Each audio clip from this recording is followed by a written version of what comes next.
significantly. To rebuild an Igbo world, the Igbo must rebuild the old town unions and modernize them. The Igbo must secure the land and the people by all means necessary, irrespective of any services provided or not provided by the federal government of Nigeria. One must have a sense of calm security from the edges and well-being once they enter the radius called Okigbo, which at the moment starts from the edges of Abo to the hearts of the Titiala in the heart of the crossroads forest, and from Ida down the great river into the sea at Bani, also called Boni, by the Atlantic. The Igbo must calm their land, not with the so-called Eastern Security Network of the IPOB or some other strange group called MASOB. These groups are reactionary organizations built on Igbo legitimate anger and fear. But the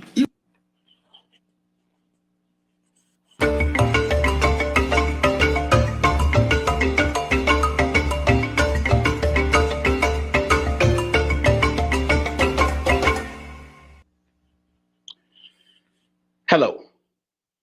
An explosion led to the collapse of a bridge linking the Crimea Peninsula with Russia on Saturday. It effectively destroyed its Russian supply routes to its soldiers fighting in Ukraine. 3 people died in the truck bomb. While Ukraine is yet to claim responsibility for the attack, several voices in Russia are pointing fingers at Ukraine. There is fear that this incident will lead to an escalation of the 8-month war. Hardliners in Russia are already calling on President Putin to take the conflicts to a new level. Vladimir Putin has not yet rolled out the use of nuclear weapons to defend Russia. The war in Ukraine has impacted African nations in several ways.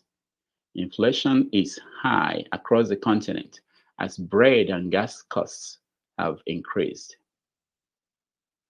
In Nigeria, the presidential candidate of the ruling All Progressive Congress, APC, Mr. Bola Tinubu, has returned to the country after spending days abroad.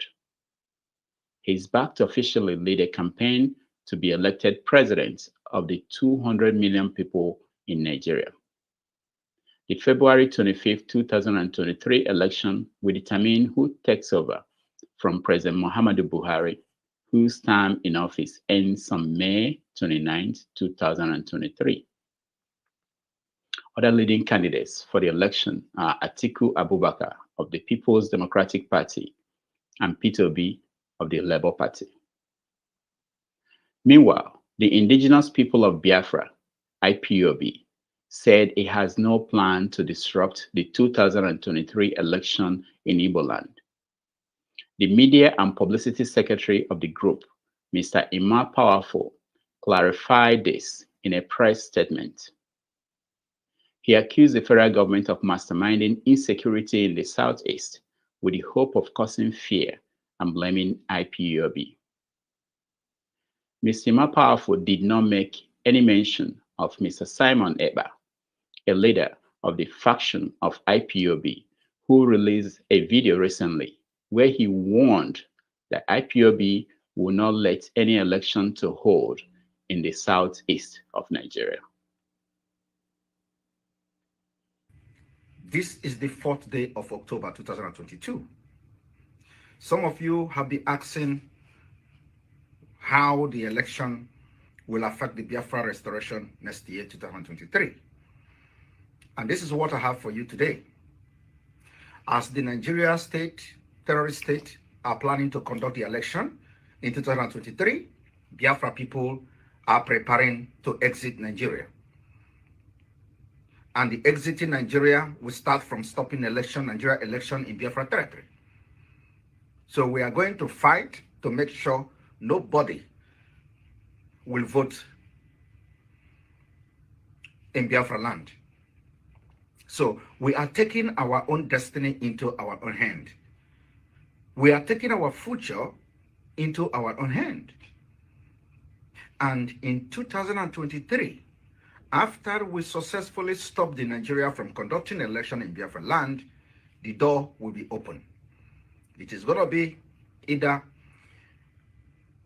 the exit of Biafra in peace, or Biafra will engage the Nigeria state in. It is 11:30 a.m. in New York City, 4:30 p.m. in Nigeria, 5:30 p.m. in South Africa, and 4:30 p.m. in Angola. Wherever in the world you're watching us, welcome to another episode of 90 Minutes Africa. I am Rudolph Okonkwo. My co-host, Chido Onuma, is on assignment. On our show today is Professor Nwakanma. Professor Nwakanma is a Nigerian poet, journalist, and literature professor at the University of Central Florida. He writes the Orbit column for the Sunday Vanguard newspaper. He's the author of several books, including Christopher Okigbo, 1930 to 1967, Testing for Sunlight. Professor Nwakanma will answer the question, what do the Igbo want in Nigeria, a country at the crossroads? He will dissect Nigeria's current political situation and project what is at stake and in stock for Nigerians in 2023 and beyond. Professor Nwakanma, welcome to the show.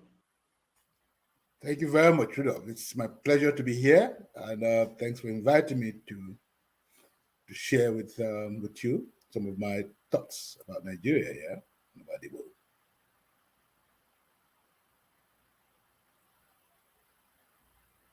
Thank you so much. I know you don't do this typically, and this is an exception, and we appreciate it. And a lot of our viewers are interested in hearing your views. Let's start with the political situation in the country. I know you write a column about Nigeria for the Vanguard newspaper.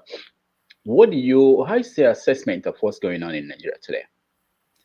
Well, you have to look at it from two broad planks. One is the excitement of new elections. Elections under the edges of democracy is always exciting. You have all the fanfare, the theater, the expectations, the large ambitions that sort of characterize this moment, and particularly because people are hopeful that a new possibility might just dawn on us with the hopefully inevitable ouster of, or end, if you like, inevitable end of Muhammadu Buhari's presidency, which has been a thorough disaster in the last nearly 8 years of his governance of Nigeria. So the political contest right now is about hope. Some see it as some kind of end game. Nigeria should either get it right now or forever remain silent. And by silent, I mean end that association. Better get it right now. And to get it right means that people must be allowed to cast their votes and their votes be allowed to count. People must be able to make those choices that determine in concrete terms the very nature of our nationhood. That's clear. That's the hopeful part. The darker part of what's going on in Nigeria is that Nigeria is virtually at the verge of its own eclipse. That's no point gainsaying it. Nigeria has literally collapsed economically, culturally, morally, in all spheres, in all dimensions of the definition of nationhood. And this collapse has been exacerbated by the politics of the last 7.5 years, and by the incredible, the humanization that Nigerians have been forced to go through in the last 7.5 years. I've never seen this happen before in that country, even in its darkest moments.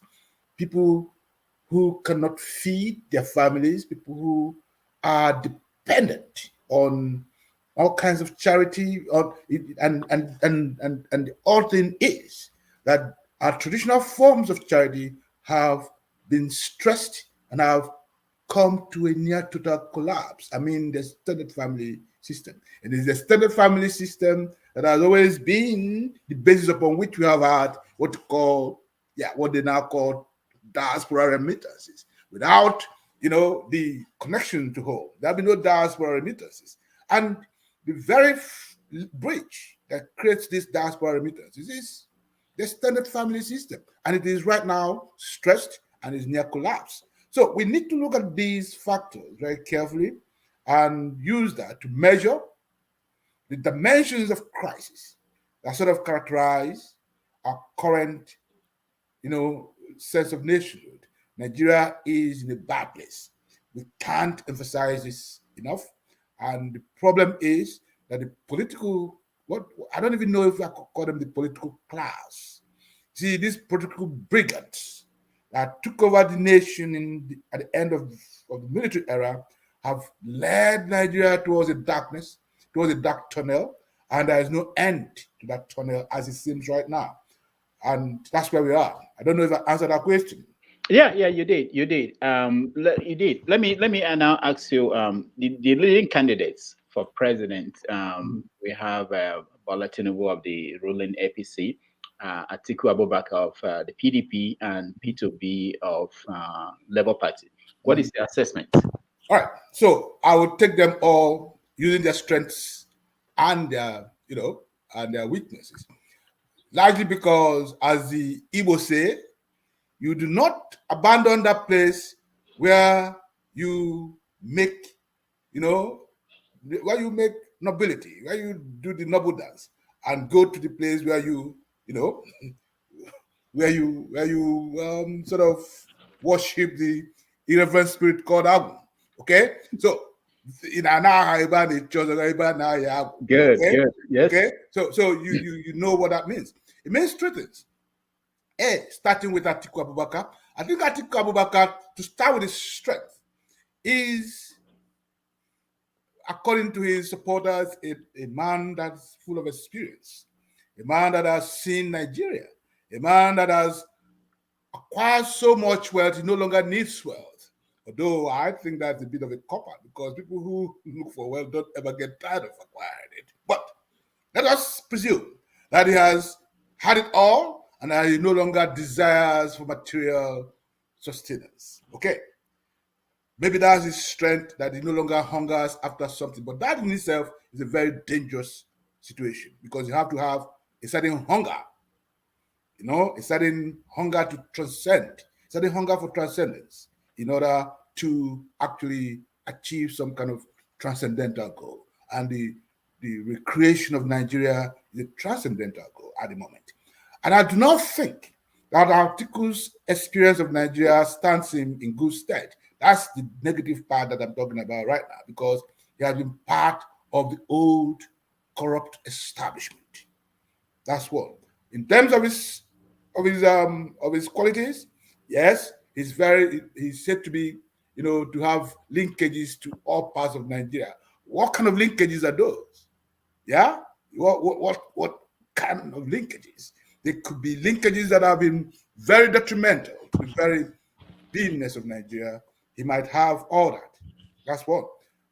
But his participation within the establishment over the last good knows how many years, and the very nature of his own political participation over that period does not quite offer us any significant hope. His experience might be negative to his own goals. That's my assessment of Atiku. As for Bola Tinubu, well, people have sold this fiction that is the father of modern Lagos. That is absolute bunkum. It's not true. I lived in Lagos. Lagos was very well established long before Tinubu himself, became Tinubu. Okay? Lagos was always there. But let us say, for the sake of this argument, that he did some work in Lagos, that he brought Lagos to some kind of, prebendal, some that it had something to do with the evolution of Lagos. The question, therefore, is what kind of Lagos? Lagos still remains an unlivable space. It is the most unlivable city in the world, at least one of the most. And Tinubu is a major contributor to that process. What he learned from Chicago was the Chicago kind of political organizing, which is very basically mafia organizing, and that's his legacy. The mafia organizing of Lagos. Lagos is under a mafiocy. Is that what we want for a larger Nigerian nation? A new mafia to take over Nigeria, where everyone else must be spoken for. If you are in, you're in. If you're out, you're out. That's not the kind of Nigeria we are looking for today. As for Peter Obi, he's young. I will slightly be partisan in this particular case, and I have to admit that one of the things that actually attracts me to Peter Obi might be his background. Peter Obi is philosophically educated, and that's been the lack in Nigerian public leadership. The fact that over the long period, most Nigerians who have come to public office have been craftspeople rather than philosophers. We need a transition from the philosophically trained leader, from the philosophically grounded leader, and his background in philosophy gives him that advantage. And that means that he has capacity to conceptualize the problem of the state as he is doing, conceptualize it, and articulate some solution, and at least imagine the possibility of nation, of some new idea of nation. He's doing that. On the other hand, his program is a mix between neoliberalism and the welfare state that the Labour Party has constantly propagated. And I bat on the side of the socialists, if you know what I'm talking about. I do think that hybrid between extreme capitalism and middling welfarism makes his political program a little suspect for me. I've tried to balance out these conditions. So for the three, I think when you put them on the balance, the best option as it is Mr. Peter Obi, if you ask me. Right? But of course, it's not me. Now Nigerians will have to make that choice and make it carefully. Because you either want a continuation and a perpetuation of the old Nigeria that we see today, or a new Nigeria that Peter Obi promises. And that Nigeria is a Nigeria that they say is going to be, one, accountable to the public, two, reduce the corruption in public governance, three, provide the basis for productive society. If those are the things that is promising and is able to do it, and that there's a mass following him, there's an awakening of the Nigerian consciousness, then I think that we may have a possibility in a new Nigeria under him. He would just be the Moses. No, Isaac was the Moses. Now he's going to be one of those that will take us possibly to the promised land. Does that make sense? Yeah. You covered a lot of follow-up questions I had for you. But how do you assess these young people following Peter Obi? What is their drive? Their drive is ambition. It's promise. It's hope. They are driven by the necessity of hope. I mean, I use the word necessity of hope very, very, very, informally. I want you to understand that a society in which there is no hope, reduces itself to autarky. It's absolutely necessary that these young people are given some hope. The idea of a turn at the end of the street in which they will see a possibility of light. You see what I'm talking about? So I think they're driven by maybe three factors. One, the compelling possibility of hope, the hope that something will change for the better for their generation.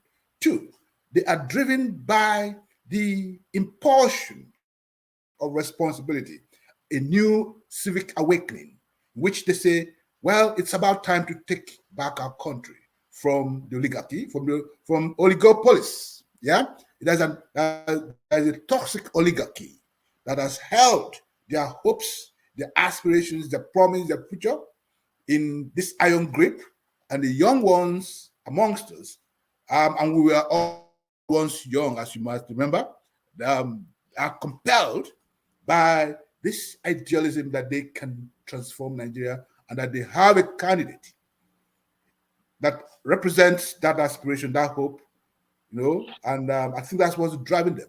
The other stuff that's driving them is something we must be very, very careful about. It is anger. It's imponderable rage. And that rage, when it's unleashed, will be more deadly than the ocean at its greatest surge. So if this hope collapses, it is possible that the next thing will be this massive, this toxic rage that will overwhelm the country, and hopefully we do not get there. You said if this hope collapses, there could be rage, and that's what I wanted you to address. What if Peter B at the end he failed to accomplish the ultimate goal, which at this point is to be the president? What do you think the young people following him would do? Okay, that's an intriguing question. Intriguing in the sense that I'm not in the business of stargazing. Yeah, no, but it's an option. You see that it is a possibility. Yeah, okay? Yeah. It is a dialectical question, and I accept to answer it. But the point is, there are two things that could happen. It's already happening. This whole question of massive flight out of the nation. When you have massive flight, yeah, and it is this kind of flight that is uncontrolled and uncontrollable, you are going to have a stressing of the West African region. You are going to have a stress around the Sahara corridor, and you are going to have a stress on Europe, and that has massive, you have a massive refugee situation, right? Just imagine that. A constant stream of these young people armed heading towards Europe, across through the Sahara, through Morocco, through Spain, towards Europe, because they will have nothing else, and then finally across West Africa. That's the meaning of collapse. Okay? Now, if that were to happen, the scenario that I've just created is likely to happen. However, containment possibilities, that used to be there, the family, the town, the community, have all nearly collapsed. Yeah? And because of these institutional collapses, this collapse of these, redemptive institutions, we are looking at a terrible social moment, a historical moment that is both revolutionary and, as a matter of fact, destructive in its own particular sense. In the sense that I do not see any vanguard guiding this process.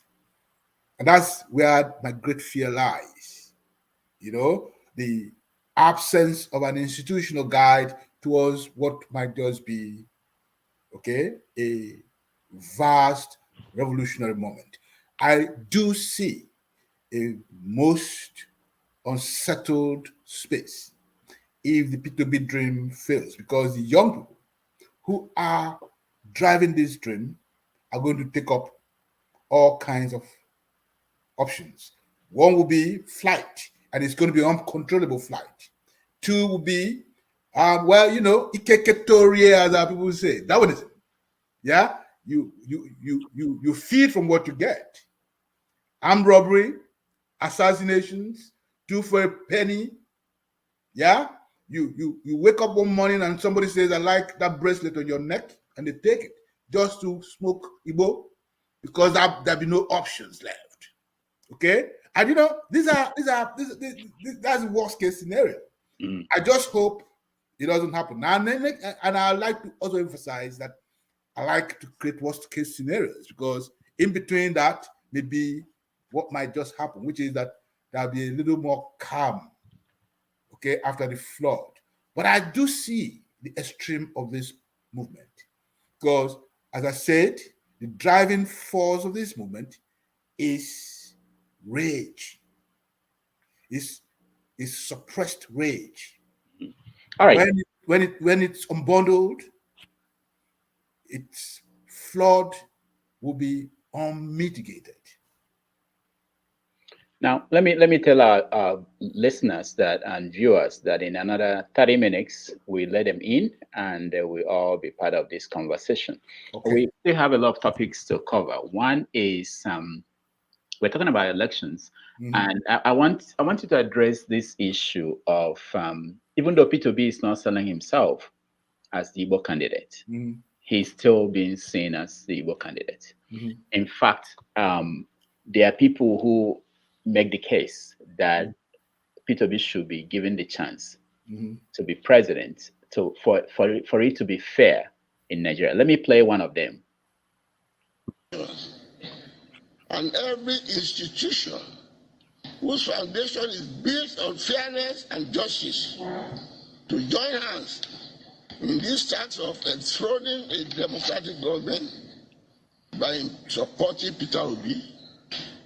If you are sincere and honest about keeping Nigeria together in peace, the slogan henceforth should be to keep Nigeria one, everybody should. All right, this part Adebayo. What do you think about that argument that beyond competence and capability, that there is need to give room for an Igbo person to be president of Nigeria? It's a common sense proposition. Yeah, it is really basically a common sense proposition. Mr. Ayo Adebanjo is a thoroughly grounded and experienced politician. His assessment of the situation comes from a long play in the field of Nigerian politics, right back to the 1940s and 50s, to the 60s, 70s, and 80s. He has seen Nigeria and he has nothing to lose. He's an old man. He is right now compelled to tell the truth. Yeah? And he's making these amends, these historical amends. Okay? And he is actually making these amends in order to save a nation that is at the very point of collapse. It is a common sense proposition. I do understand where he's coming from. Okay? Two things. Anyone who takes the Igbo agitation for granted is a fool. Yeah? Because Igbo constitute the spine of the nation. You break that spine, the nation collapses. We don't like to think about it, but this is a fact. Okay? Second is, I do think also that an Igbo as president of Nigeria might offer Nigeria the alternative of the Republican ethos of which the Igbo embody. That is, the idea that all men are born free and equal.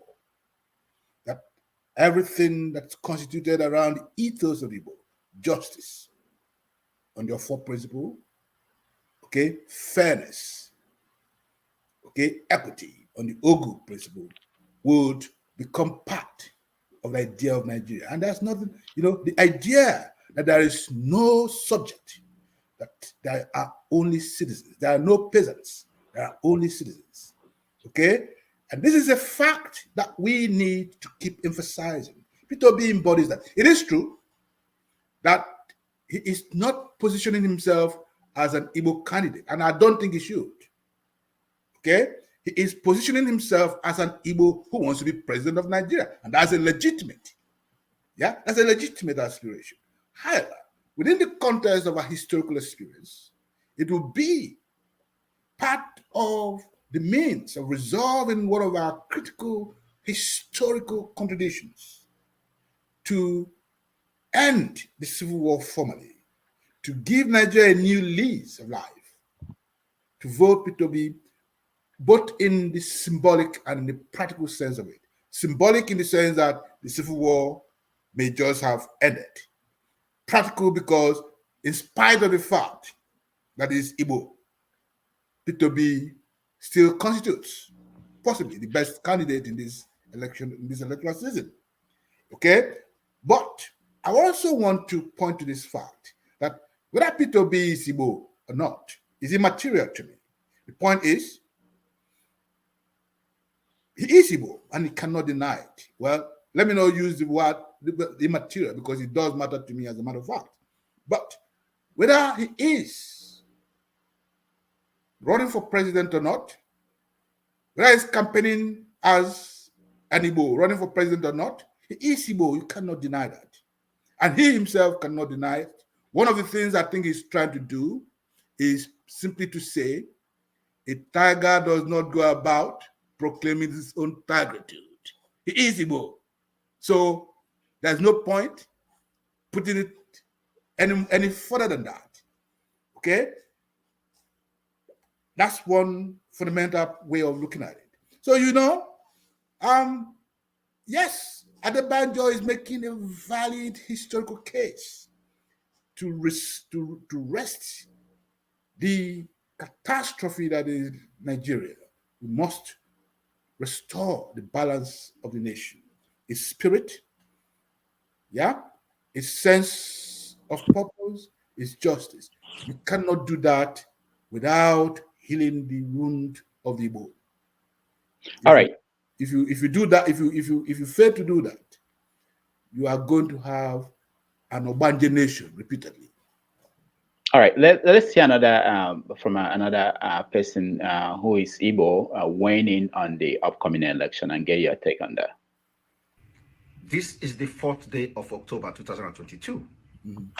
Some of you have been asking how the election will affect the Biafra restoration next year, 2023. And this is what I have for you today. As the Nigeria state, terrorist state, are planning to conduct the election in 2023, Biafra people are preparing to exit Nigeria. And the exiting Nigeria will start from stopping Nigeria election in Biafra territory. So we are going to fight to make sure nobody will vote in Biafra land. All right. You are familiar with Simon Eba? Unfortunately, no. You are not? No. Okay. Oh, he's the leader of a faction of IPOB, Okay. the Indigenous People of Biafra. So he's saying that he and his group will not allow election in the Southeast. What do you think about that? Okay. Two things. I think you said it's a faction of the IPOB, right? Yes. And he's making these ex-cathedra pronouncements. The point is, who sent him? The Igbo have not decided as a group that they will not have elections in Igbo land. You understand what I'm saying? One of the things that I like always to put at the fore of every agitation is the will of the people. I am, as Igbo, as the next person, I am against the injustice that have been meted to the Igbo as a people. But I have not been summoned to a meeting. And I am Diopala. Yeah? I have not been summoned to a meeting in which they have said to me, the Igbo have decided that we are leaving Nigeria tomorrow and that there will be no election. When we come to that Congress, everyone would say his own piece like we do in Igbo land. And then when we say Igbo, kwenu ya, this is what we have decided. Then I'll join Simon Ekpa in stopping elections in Igbo land. Okay? But until that, I think he's just probably speaking his own mind. And he has a right to that. However, this is what I really like to urge the young man. I want him to put his ears close to the ground and he will hear the sounds of the rustle of the ants. They who put their ears on the ground will sadly hear the rustle of the ants. The ants are telling us a different story today. People are saying, come, let us see the end of this situation. Let us see if there is a need for plan B. We know that in Igbo land, that you cannot sustain an agitation unless there is community involvement. Otherwise, people would send you behind the backyard and send you to Igwenga. You go on a long journey. Yeah, that's how we do it. Okay, so I want them to understand that there are also counter forces in Igbo land, unless Igbo agree that these counter forces in Igbo land are as active, okay, and can be activated, and can actually very easily be activated because the federal nature of Igbo society gives each town autonomy to act, invokes the leadership of the actual leadership of each town, okay, who are often hidden behind the shield of all this noise. They come out and say, end this matter. That's when we see people act, and they will act. People have actually said, let us watch what happens. I know that there are so many meetings around Igbo land dealing with this question of how do we respond to these elections. In my view, from what I've heard, most Igbo are prepared to give, okay, this process a chance until they can no longer give it a chance. So I don't think that this threat should be taken. I mean, I'm not saying don't take it seriously, but I don't think that it can threaten the solid foundation of Igbo capacity to act when they choose to act. Now, recently we've seen a lot of disruptions going on in the East. Some of them are blamed on Nigerian military. Some of them are blamed on criminals. Some of them are blamed on some factions of IPOB. You know, we see election activities being disrupted. We've seen so many killings of security people, of ordinary people. So what is your take on that? Who is responsible? And why is it that the leadership you're talking about in Igbo land is not rising to the occasion? Okay, that's again a fantastic question. You see, I've never worked in intelligence or in national security or any. I've always been a journalist, and so my instincts have always been that of a trained journalist. And I've listened and asked questions and fairly taken a certain measure of what's going on. It does seem to me that if you follow the pattern of what has happened in Igbo land, particularly from late 2019 to early 2020, you will see that there's a clear hand of Esau in this matter. There is no doubt to me at all that the situation in the East has the hand of the federal government and the security agencies. It's so clear. First things that I began to see, okay, look at the pattern. First, they broke free, you know, all kinds of criminals from the Owerri prison and from the various prisons in the East, armed them and set them upon the communities. Those are the ones they call the factions. But these are people who are minded by various groups in the Nigerian security system. Okay? Are you saying that, hold on, are you saying that the break of that prison was done by the security agents? Even the governor of the state hinted at it. He said, "These are not this. This was not happened. This was not done by Igbo people or by IPOB." He said the governor's first response was clear. Those are the mass first, even though he was part of it. He made it very clear that this was not done by the IPOB or by Igbo people. He said the language that I heard is not the language of the Igbo people.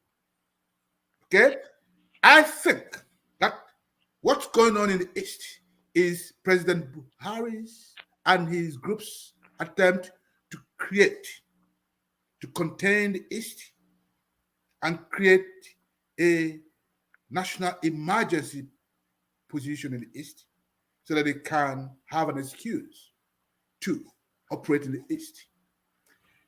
It is a mode of action that happened in South and Central America in the 1970s. Okay, and this is almost copycat.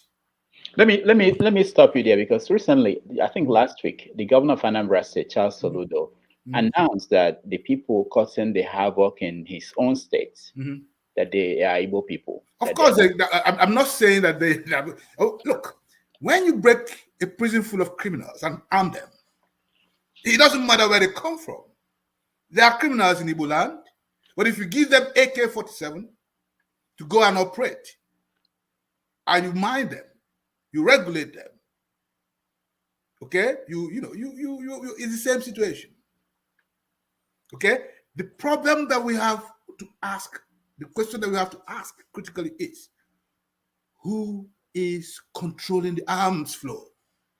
How is it controlled? Who is providing intelligence? How is it provided? Who is directing the operations? Look, ordinary civilians do not have the kind of training, okay, to operate in the very sophisticated ways that these people are operating in. And there is only one place in the East that could hide these people, the military barracks. Because if these guys were actually Igbo, the nature, the structure of Igbo society will be able to actually identify them, because everybody comes from a village. You know what I mean? They will say, oh, he's doing this. Oh, he is doing this. Oh, we know where they come from. You will know precisely their families, their networks, their villages, their lineages, because of the fractal nature of Igbo society.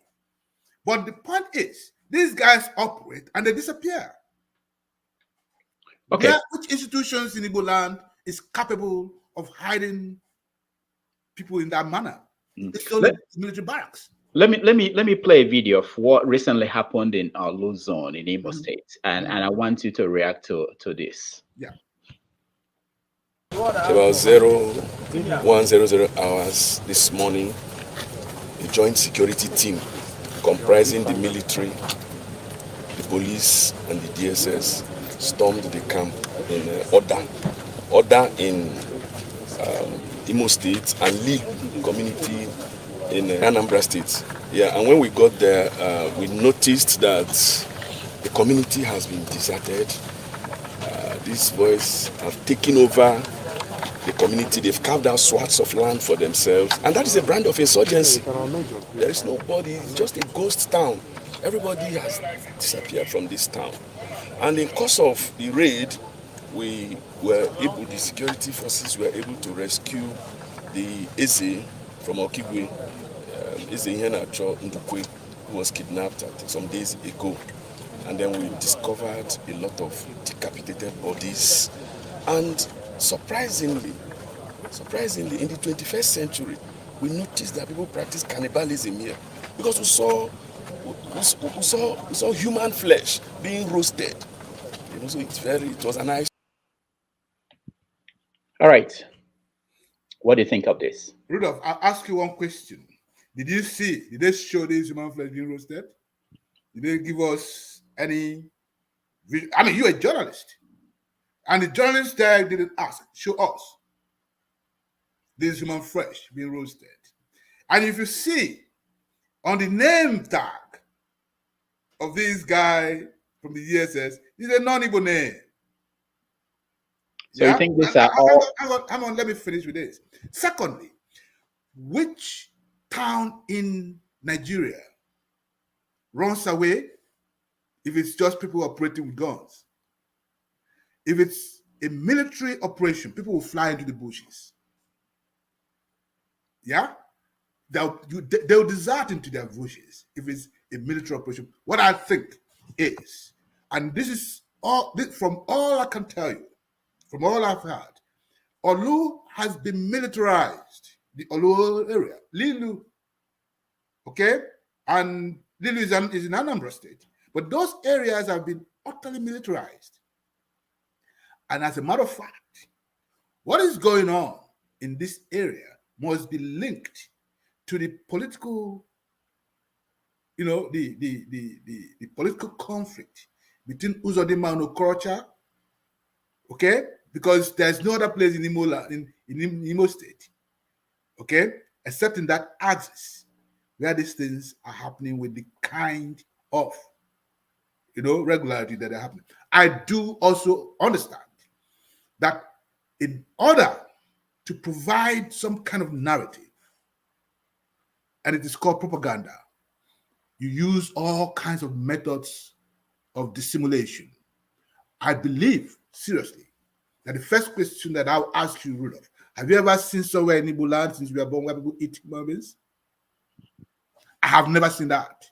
In fact, if that is ever done, people in that community would rise on their own and go to the earth goddess to pacify her. You don't do things like that. It's called Nsani. As a critical point in Igbo life, that's called Nso Ani or Nsala. Nobody does that. So this narrative was invented by somebody who probably does not understand Igbo and its connection to the Allah idea. All right. Let's leave that. I know there are people who believe that all these are part of the propaganda by the government to paint Igbo people black. There are Igbo people also who believe that the Biafran agitation, as it is today, is now being supported by people like you, intellectuals like you. that because of that, there are so many things that wouldn't have been happening that are happening. They make mention of Professor Adetoye that I played before, talking about, let me see if I don't think I played it on this. Is struggling to become president of Nigeria. There's nothing wrong with that. But we do not, because of him, collapse our struggle for the Yoruba nation. Just as we cannot ask him to collapse his own campaign for the Yoruba nation. So we have here two parallel lines in the same country, among the same people. What we who are... So the suggestion is this. The argument is that people like you, intellectuals, are not backing the Biafran agitation or movement, while on the other side you have the Yoruba Nation agitators. They have they have intellectuals behind them, and that the difference it shows in the approach and the strategy. Do you buy that argument? Well, the problem with intellectuals is that they quarrel even amongst themselves. In any case, Nnamdi Kanu is an intellectual. He was my junior at Government College Umaya by 1 year. Yeah? Okay, he was in cousin's house. I knew the rascal when he was a kid. Okay? And he's a trained lawyer. Are lawyers not intellectuals? All right. But the problem that I see is about a generational shift in the question of how they will approach these discourses. Well, at the end of the Civil War in 1917, a particular generation of the Igbo in this of which, this professor, now what's his name now? Well, this professor belongs to that generation of people who fought in the bushes. The problem is he has never fought in the bushes himself. All right? So his generation can come out and talk. But his partners in the East were young kids, child soldiers who fought in the bushes and were exhausted by war. You understand that? Mm-hmm. Now, because they come from two different experiences. One, that are fought, many of them combatants. So a lot of traders, professors, intellectuals, civil servants that you saw in that period. And they were soldiers, they were trained combatants. They fought. A lot of the young men you see today, not people in my generation. I was just about 3 years when the war ended, about 4 years when the war ended. Not people like me. His generation of Igbo fought in the bushes and they were exhausted by war. They saw their friends die. Yeah, they saw the catastrophe called war. They tasted death in the bushes. So if you asked them, if you asked the Nyanwodo of this world, who are child soldiers, to come and talk about, secession, they will say to you, hang on a moment, let us discuss this. Okay? And if you also understand, I pointed to this earlier in the day, until the Igbo achieve a certain kind of consensus on what to do about this question called Biafra, whether to restore it or to collapse it, or to create what Dumegwe Juku, the leader of that war himself, called a Biafra of the mind, until they come to some agreement. And it is difficult always to get the Igbo to agree. Until they come to that agreement, you will not have a coherent, a coherent structure of that movement. It is not that it's not there. It's not that those we're talking about do not feel it. It is that they have not discussed it. You understand what I'm saying? You have to discuss this. The most difficult people to get to agree on one issue, the most difficult people is the Igbo people. In the gathering of the Igbo, if there are 1,000 people, there are 1,000 opinions until you coalesce them. But once you coalesce them and you say Igbo kweni ya, it becomes law and everybody falls in line. But we have not done that Igbo kwenu. You understand what I'm saying? And that's the problem. And that's why you have various vociferous elements dealing with these issues. The Igbo will agree when the Igbo conference happens. When that conference happens and people of some kind of substance, the ones you call intellectuals, of course, I'm not part of those intellectuals, as you see. I'm just a teacher, huh? All right. But you see, when those guys come out, yeah, all right, and they sit down and they analyze this, and I'm talking about people like Okigbo, etc. Okay? When they sit down and they say, okay, now let us talk, then there'll be some traction. We have not called the concourse of the nation. Once we have the gathering of people, once we have the conference of people, and they agree that there'll be Biafra. Until then, these are vociferous movements. And until then, I will always heed to what my sagely father used to say. And he says, beware of attending a meeting to which you are not invited. All right. All right. Let me ask you, you wrote a biography of Christopher Okigbo. Right. If the man were to be alive today, what do you think will be his position on Nigeria or the Igbo people in Nigeria?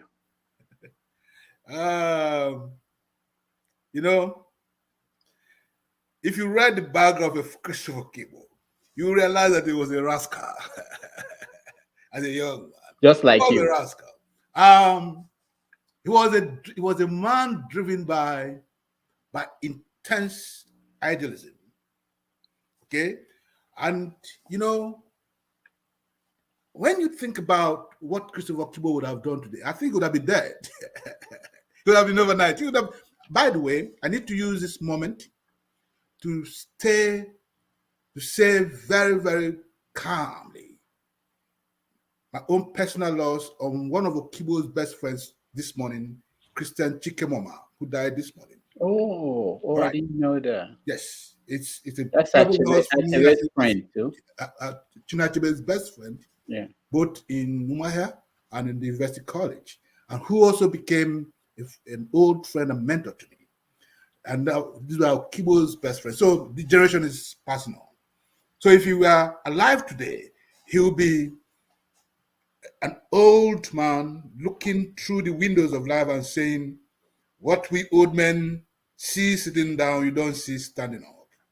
Because he died in that war, as you know. And I think that if he had survived that war, he would have been calmer, according to his old friends. Okay? He would have been a calmer person. He would have entered the mid life of his life, and he would have seen things in a little more clearly. It's like people like me. Until I turned 50, I didn't know it was possible for me to die. You understand what I'm saying? I mean, until I turned 50, I did not know that death was possible. But, you know, that's what it is generally. If Okigbo were alive today and we had to gaze into his spirit, I think what we'll be doing is what his own generation who fought that war also have been doing. They will say, young man, calm down. Now, Ali Mazuri wrote a book, I think it was where he had the trial of Christopher Okigbo, essentially condemning him for wasting his talent, dying for the war. Do you think that is something that is pushing intellectuals like you not to essentially stick their heads out to fight for certain things? Who told you I'm not sticking my head out? I have stuck my head out and I will still stick my head out. Look, Rudolph, to be clear about this, I'm completely Igbo. I have no ambiguities about it. Okay? I resolve that ambiguity. I'm Igbo. Without apologies and without question, I have no ambiguities about my Igbo-ness. I am really Igbo to the very ground floor. And I fight. It used to be that only 3 people in the Nigerian press used to talk about the Biafran war when everybody used to be silent. Me, Pini Jason, and Nana, my colleague in the Vanguard, Ochorome Nana. We will talk about it and they will invite us and we say, well, it's an opinion. You know what I'm talking about. Okay? But when everybody else was silent about it, we talked about it. Biafra is a valid historical question. And the point, I hope I have not given you the impression that I'm overlooking it, that I will not fight for Biafra if the occasion demands that I fight for it. What I have told you is that I think that Nigeria can be made into a very beautiful country. It has all the capacities to be a beautiful, just, and viable country. We can contain the demon of fragmentation that's characterized the Nigerian nation. And those demons have been exacerbated by the personal interests of those who benefit from the situation in Nigeria, for who rather benefit from what they call the difference. Okay, Nigeria is possible. If Nigeria is not possible, and it comes to the point where they will have to say, well, let us create our own Maggie Cube nation, then I'll join in this Maggie Cube movement. But my incentive at the moment is coherence.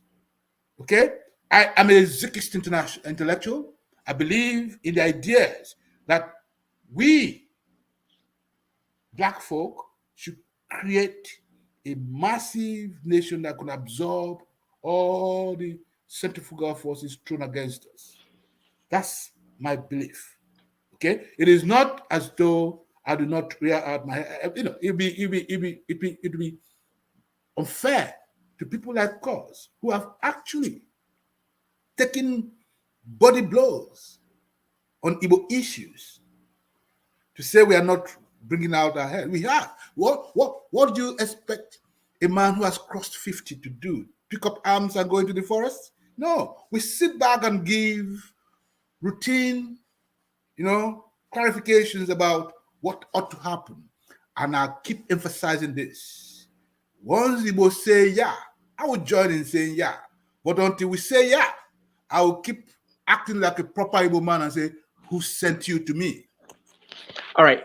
We have to let our viewers join us. I have a lot of questions that I didn't touch. I wanted to talk to you about literature because you are in that field. I wanted to talk to you. You mentioned Zik, and I can't leave it without this question.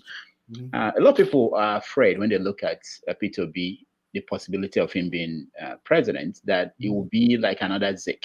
That's not what we need. A lot of people are feeling that the country needs restructuring, that having P2B there will just be to keep it going for another 4-8 years, and then we go back to this. What do you say about that?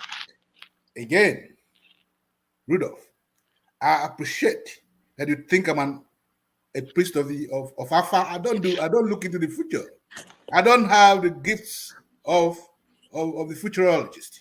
But I can tell you this. There's nothing wrong with having a Zik as our president at this moment. Because indeed, the father of Nigeria is Zik. He conceptualized the nation. Until Zik arrived, the scene, there was no Nigeria. But do you know there are a lot of Igbo people who blame Zik for the situation of Igbo today? And they are ignorant because they forget that in 1955, the British colonial government drew out an extensive plan to invade the East, remove Azikiwe, and end every discussion around decolonization. This was 1955. I'm not talking about the 1947 incident. I'm talking about the active plan drawn up by the British colonial government in 1955 to assassinate, remove Zik, dismantle the colonial movement, and end it all. Well, that plan was brought to an end by a very logical, GOC of the British Army, of the Queen's Regiment in Nigeria, who said, well, we can do this, but we will only make Azikiwe matter, and that's more dangerous for us. Okay. Why were they trying to do that? Well, according to the records, according to archives, Azikiwe's economic development in the East and the development plan of the East was totally upstaging the British colonial program in Nigeria. The East was booming.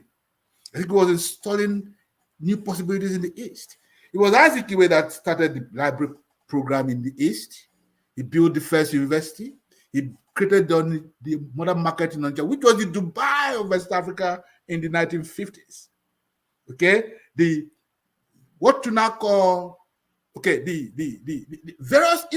plan that Azikiwe established was what Okpara himself, put to work, to the point where by 1964, the 10-year plan had turned the East into the most economically viable state in the world.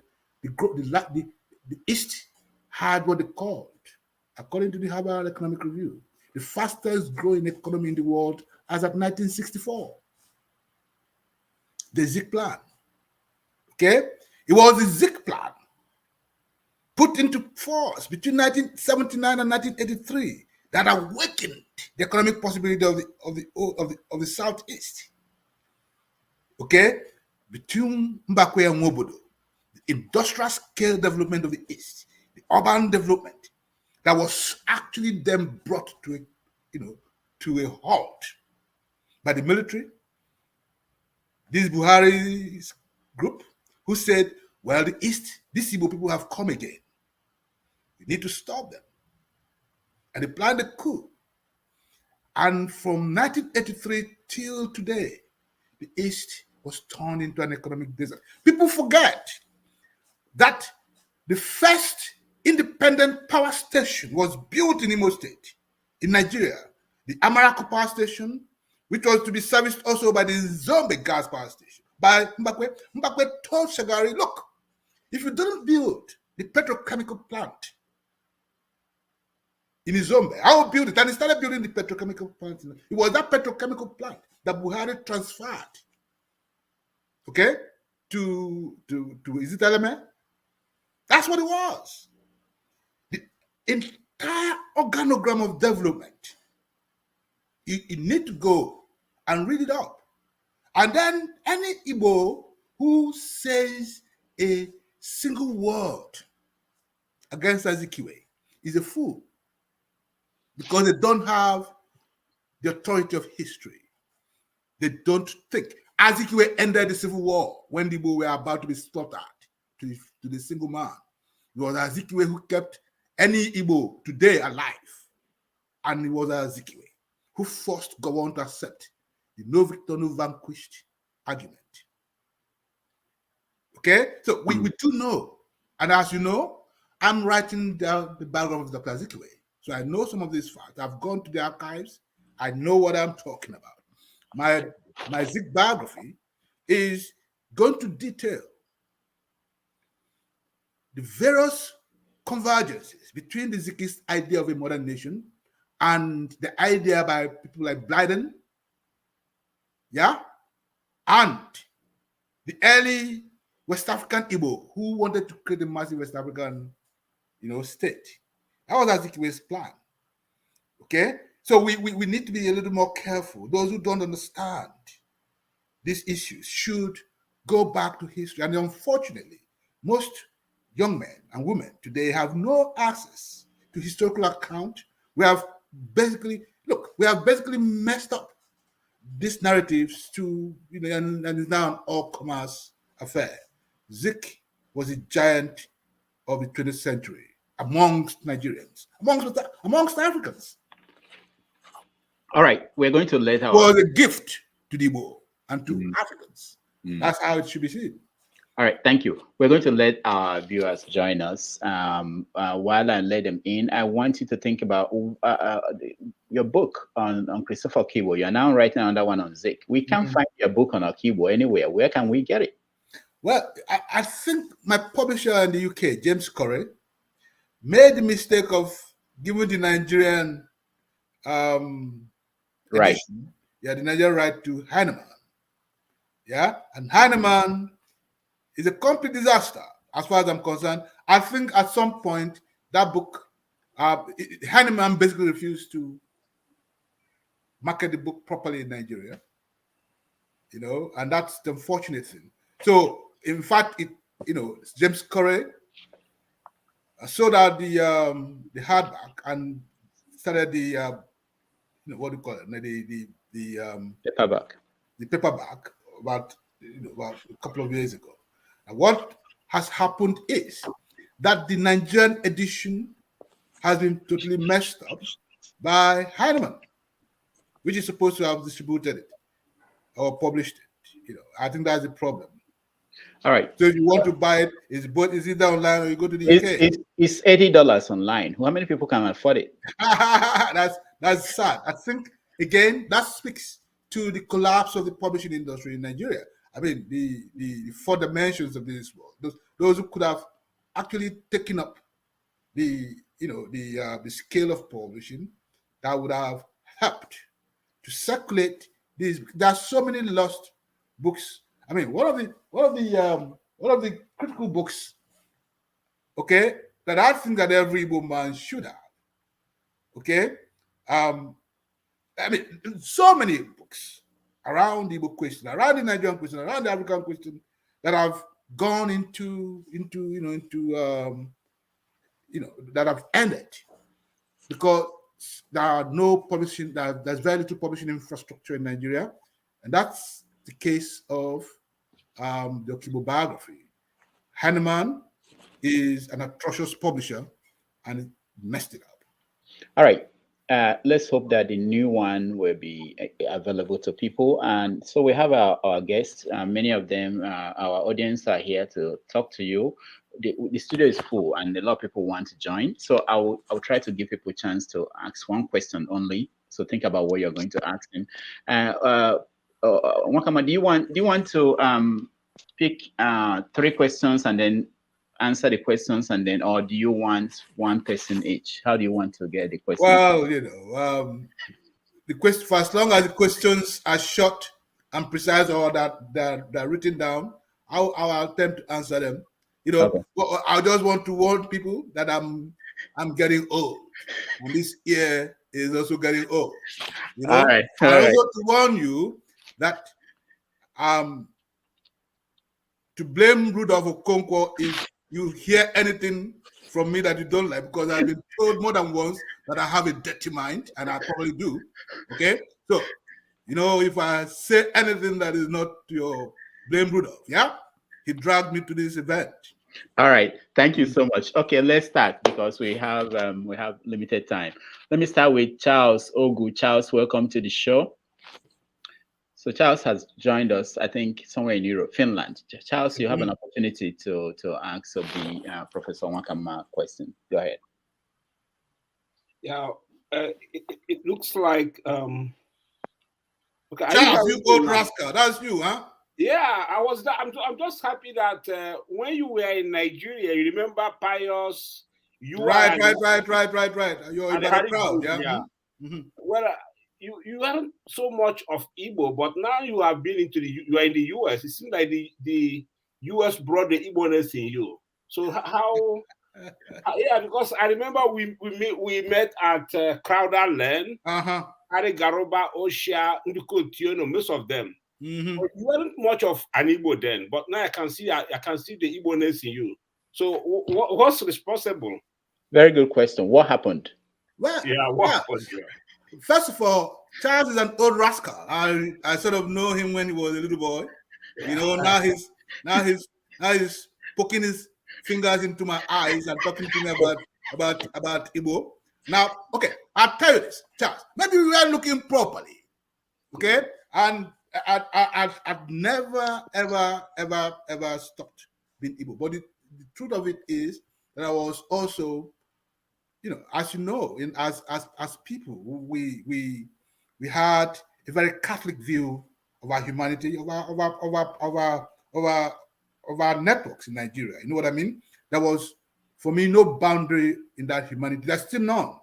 It is simply this, and that's one of the things that I learned from Achebe, that my being Igbo does not stop me from being anything else, from being Nigerian, from being West African, from being a man of the world. I still hold firm to that. I do think that one of the greatest experiences of my life is to be aware of other people, to enjoy the company of other people, okay? To respect the beautiful things in people, and to also be aware of my contradiction as an Igbo person. I am an Igbo person. I love the beauty of being an Igbo person, but I also am aware of its contradictions. You see what I'm talking about? And so while we were young people in Nigeria, we did not have to deal with this question of, well, I mean, you were in Crowder Lane many of the times when I was there. You knew when we had those Thursday evenings with Harry Garuba, later Harry Garuba. You knew I'll come to Ibadan. Bolaige will say, Arabado, why didn't you come stay in my house in Bodija? So, okay, the encounters we had in Ibadan was broad. There was no question about whether you were Igbo or Ijo or Yoruba or that. But it didn't mean that I wasn't Igbo. I would normally be vociferous with Harry, for instance, or with anybody, or there, when the Igbo question arose in those days. And you can acknowledge that, at least. All right. Thank you. Charles, please, if you don't mind, give room so that other people can join us and be able to ask questions. Ovie, you're next. Ovie is in Atlanta. Professor Nwakanma, just so you know. Right. Go ahead, Ovie. Thank you first for actually responding to Dr. Jide piece on Obi and Zeke. Yes. Of last month, 22nd of last month. I was able to, you cited the book that I actually just ordered, The Trade and Politics of the Niger Delta of 1830, and right, which is very interesting. Right. But in your response to Dr. Jide, you accused Dr. Jide of trying to paint the Obi presidency as a Igbo presidency. Mm-hmm. But again, here you are when Dr. Rudolph asks you about the Biafra question. In your words, let me paraphrase, you said that is still a question that needs to be addressed within the Igbo community. That means if you can actually put it that way, you went further and said the Igbo people need to come and say, hey, Igbo Kwenu, this is where we stand in that narrative. Mm-hmm. If you can put it in that simple way, other people can see it too. So Mm-hmm. why are you now accusing Dr. Jide of trying to narrative out of the brouhaha that is going on? Mm-hmm. Because again, I like how both of you actually compare Awolowo and Zeke mm-hmm. of 1940s and 50s. Mm-hmm. So this Obi of today and Tinubu. And again, that's what goes on my second question on that one. Is, we said one. Let him finish. Let him finish. Okay. I'll take it together. Yeah. Who is the competition here? If the 19 governors, to which I can cloud agreed that, or even if Wike is hanging on that the presidency must come to the South, why this back and forth within the two potentials within the South? Why the big competition to me is either the Concoso or the articles of today? Okay. Is it that way we have? You're saying, you know what? Let me phrase it properly. You're saying, why is there a dissension in the South about the Southern presidency? Okay. Correct. All right. I'll take those two questions. First is the Ogundito's essay, to which I responded last week in my last week column, right? I was saying that this attempt to reduce Obi's attempt to be president, to Igbo president, is so obvious, to being an Igbo president. Nobody's accusing Kwankwaso or what is his name, Atiku, or Tinubu. Nobody's calling Tinubu a Yoruba president, but Atiku as a Fulani president, or Kwankwaso as a Hausa Fulani president. But it has to come to Obi, and then the reduction to the whole question of his Igbo-ness becomes contradictory in my view. Okay? Why does it have to be that Obi will be reduced to the idea of an Igbo president? I'm not saying, and as I said here in my response, the fact that Obi is Igbo and wants to be president, it's clear, you can't deny that. He's Igbo and he wants to be president, right? There's no contradiction. But to harp on this fundamentalist position that a particular generation of Nigerians used to confuse another generation, that the Igbo constitute the antinomy called Nigeria, is, in my view, egregious. See? That's the point I was trying to make. Yeah? And it is not true. If you go back to the history of modern Nigeria, the Igbo fought the liberation movement.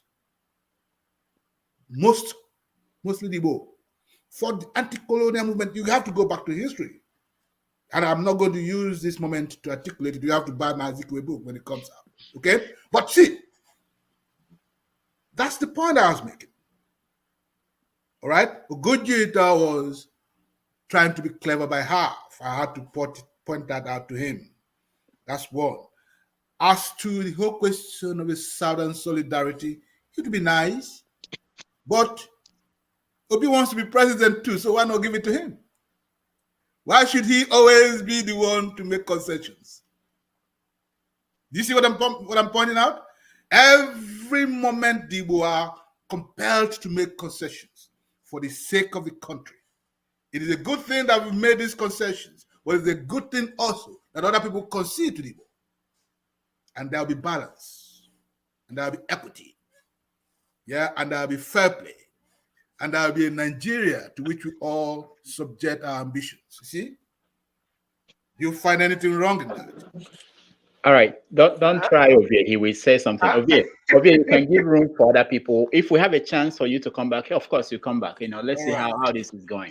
Okay. All right. Alaro, you are next.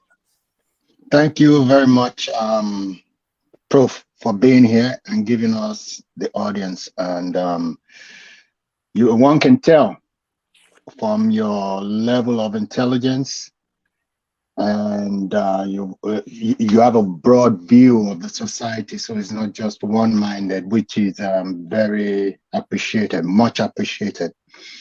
And you said to start with the extended family system, which is the financial structure of the nation as of now, which is something I do agree with, because I've always said most of the time on this show that those in diaspora, we're sacrificial lambs of those we left behind. That's the only way Nigeria is now surviving.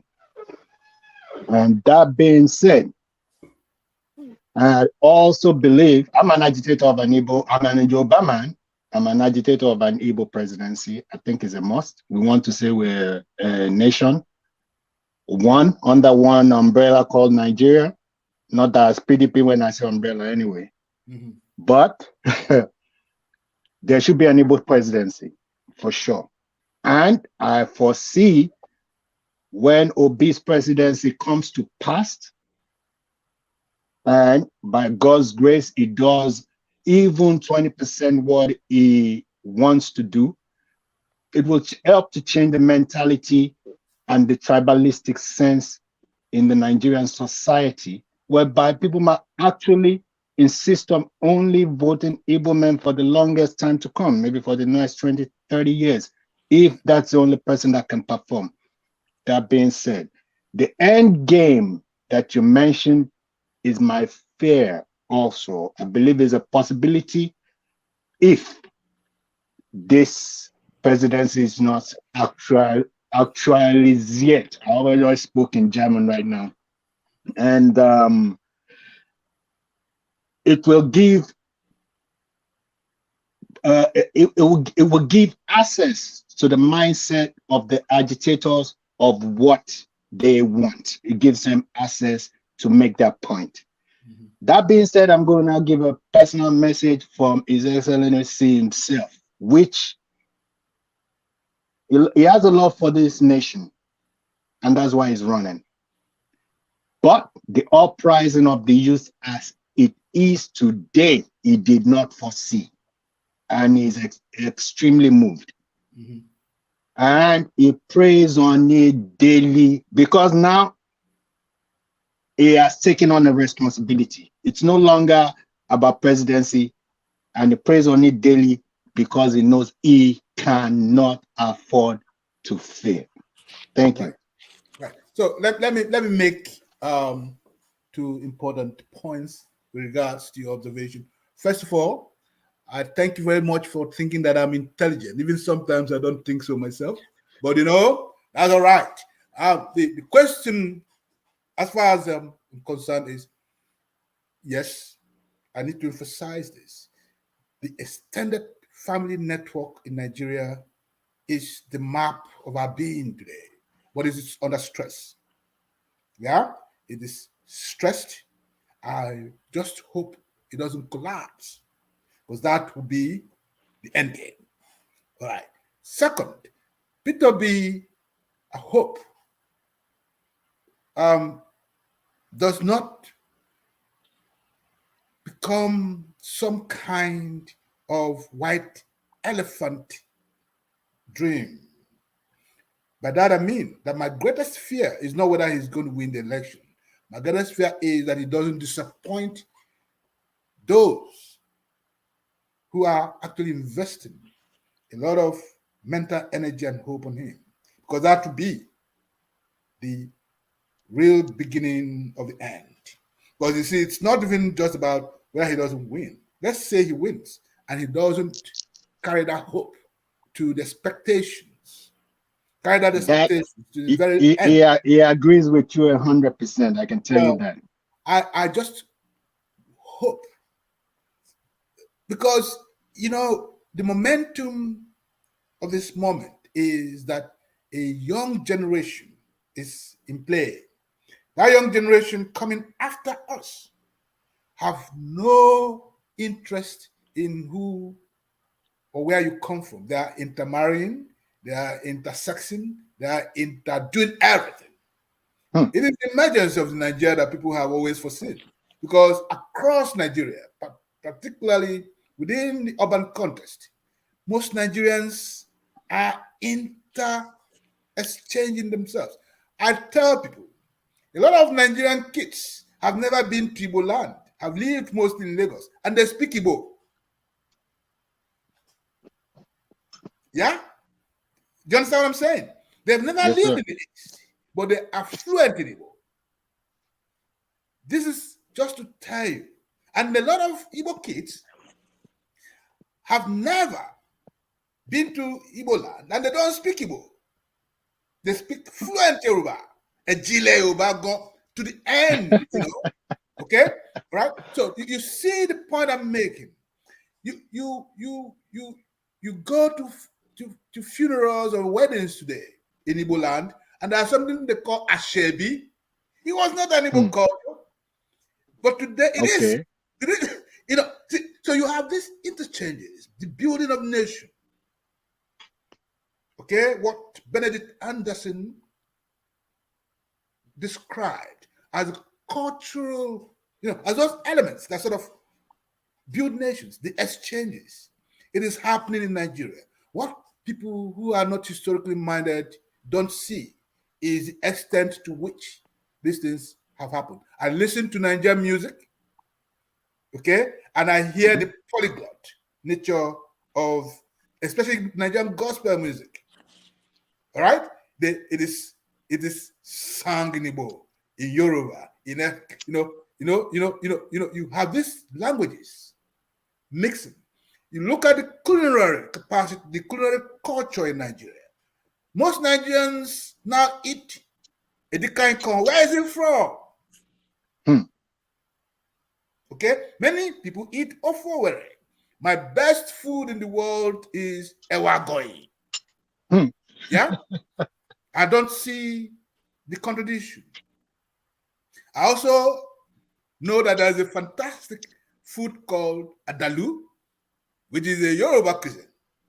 And there is, of course, that magical plantain thing called dodo ikire. These are the experiences that even Charles Ogu himself would acknowledge is part of the architecture, the alchemy of a being as we are growing in Nigeria. It is not a perfect space yet. It's not going to be perfect. It's a nation in evolution. Absolutely. We can either build it or we can destroy it. That's the point that some of us are making. I feel like the greatest legacy we need to give our children is that legacy of the Zik vision of Nigeria, which is, you know, give a little, concede a little, form the balance. All right. Amen. Thank you very much. I'm going to step outside for others and I'll see if I can come back in. Thank you, sir. Prof, much appreciated. Thank you very much. Professor Nwakanma, just so you know, we have 20 people waiting, so maybe you can make your answers. All right, I hear you. All right. Emmanuel Franklin, you're next. Obi-Wan, good evening to you from Frankfurt. Obu Wenze salutes you. Yes, Frank. I am really glad that you came in after I spent an hour of my precious life entertaining Rudolph last Sunday on this program. You know, actually, I'm always proud of your efforts across time, starting from when you were writing for the Vanguard and when you guys were having your kind of banter with Pius, my friend, late Pius, and all the rest of them. And this is the first time you've heard me talk, even though we have been in a the same chat rooms since 2003, fighting the Nigerian war and the Nigerian battle, trying to make it to see if we can build it. So, well, I have only one question, and that is, when is your new book coming out? Because I know your heart is in the right place. We are diverse, but we could be united. We can make Nigeria great if we want. We can equally destroy it if we want. But when somebody asks you the question, why is it that intellectuals are not supporting the new Biafran movement of this time? Well, the answer is very simple, because intellectuals have understood that beneath our skins is blood, the same blood. And what these Biafran elements are doing at the moment is what people who have seen war will advise us to be a little bit calm. All I wrote to me will always say the oracle cautions patience. So, and we are not supporting because of so many other factors. We can make Nigeria great. We can get Nigeria right if we want. Like you said, a little balance, and concession. And then we agree to live together. Or we agree to perish together. So when is your new book coming out, so that I could give way to other people? And then I have a lot on my plate at the moment that I could go back to it. Okay. So the question, when is my new book coming out? When I finish writing it, I need a lot of cognac. One night. Okay. And actually it depends on which book. My Barry book, the Barry movement book, I hope to I'm still struggling to finish some of the major details, and I'll send it to the publishers. But the Zik book, I'm still struggling with Isaac. He's a spirit. His archive is too large. It takes a long time to tease him out, and that's what I'm doing. But it will come out in my lifetime. Let's put it that way. Okay. Thank you. I wish you a very nice one then. Thank you very much. You're welcome. Good. All right. James in Gambia, you're next. Yeah, thank you very much. And you are welcome, sir, Dr. Thank Obi. you very much, sir. Good. I want to start by making reference to Eastern Europe. In history, in European diplomatic history, there's what they call the Eastern Question. That the Eastern Question was about the issue of political and economic instability in the Ottoman Empire from around 18th to early 20th century. They were concerned because they do not know what will happen to the Balkan states if the Ottoman Empire eventually collapses. Yes. Good. During the First World War, the Australians had cause to invade the Ottoman Empire, and it led to what they call the Gallipoli adventure. In Italy. Good. No, in Turkey. Okay. Gallipoli, yes, in Turkey. Now, as a result of that, the Armenians ran into serious problems because they had some push and pull. Just the way the Igbos and the Nigerians have been push and pull now, they ran into some problems. And it was malhandled, and it resulted in what they call the Armenian genocide. Yes, I'm worried because this issue of Biafra, I have the belief that the Igbos have surplus mental capability to solve it without firing a shot. They have surplus, unquantifiable mental capability to solve this problem without firing a shot. Just like the Moshood Abiola crisis. The Yoruba solved it without firing a shot. They got what they were looking for, presidency. They got 2 terms. They were even gunning for an illegal 3rd term before they stopped them. Now, the video they showed earlier on about somebody who said, we are preparing to exit Nigeria, connotes much. When he used the word preparing, who are the we? What are they preparing? Where are they preparing? So there's need to be extremely cautious. He should not just use words whose meanings he do not know.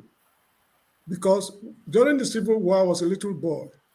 1 million Igbo men and women, children died. And even the nation is not acknowledging that those people died for the country to be one. They died and they died. So there's need for us to be extremely careful. In the case of the Ottoman Empire, the problem is still on till this day. Some call it genocide, some call it is not. Some are saying it's not genocide because the Ottoman Sultan had the constitutional power to banish anybody from the Ottoman state without trial for the security of the state. That was the constitutional power he had. The federal government of Nigeria today has constitutional power to do quite a lot of things, both written and unwritten. I'm not going to ask any question. Please, there's need for us to exercise extreme caution. Thank you so much.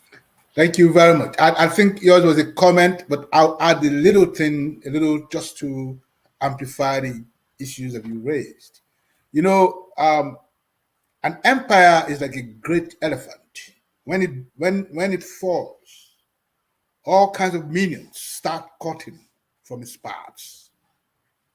This is likely to happen to Nigeria if we do not take charge of it. But it's the impact of that collapse that we are not paying attention to.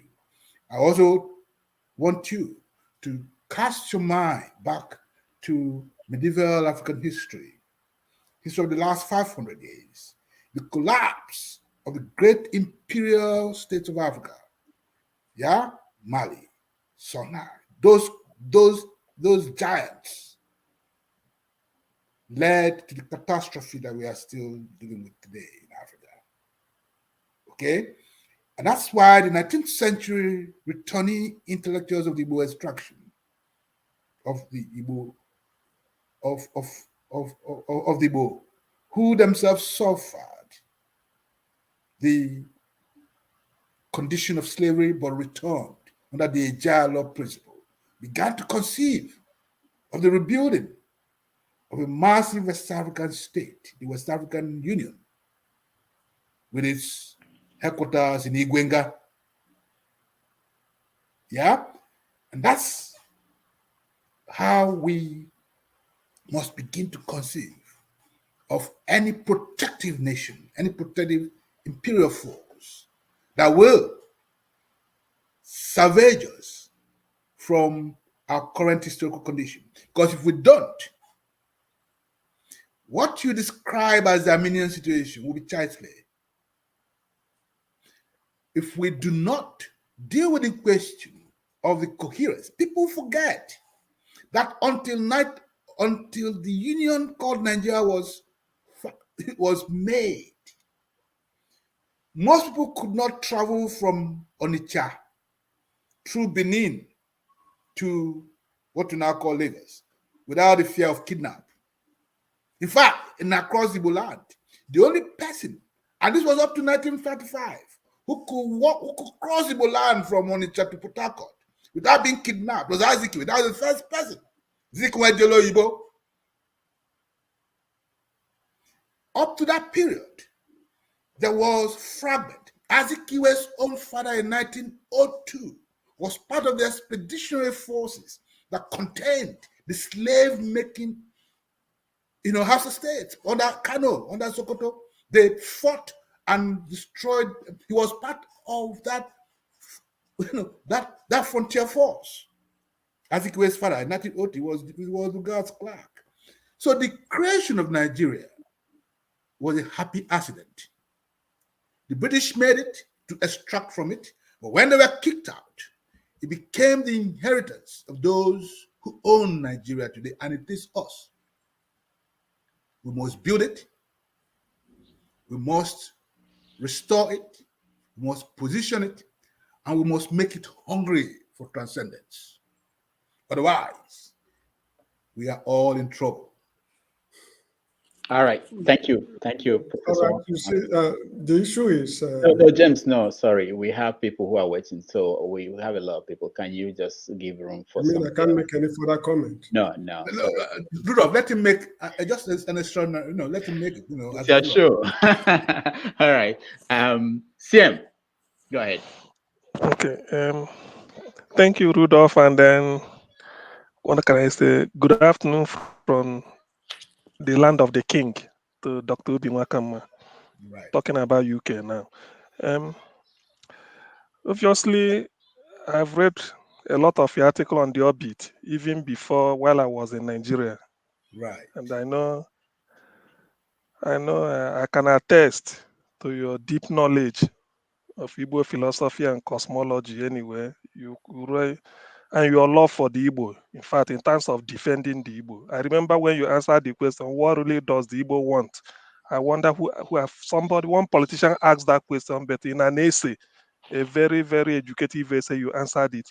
Now, I'm glad you've seen the video clip of Yoruba Nation led by Professor Banji Akintoye, Emeritus Professor of History. What I want to ask is, do you consider the efforts of Professor Akintoye a necessity for the Igbo at this point in time, that we should also be articulating views like that, irrespective of whether P2B is elected or not? Because as I see it, the Yorubas are ready to exist, to leave Nigeria, despite the fact that Tinubu is on the radar pursuing what he's pursuing.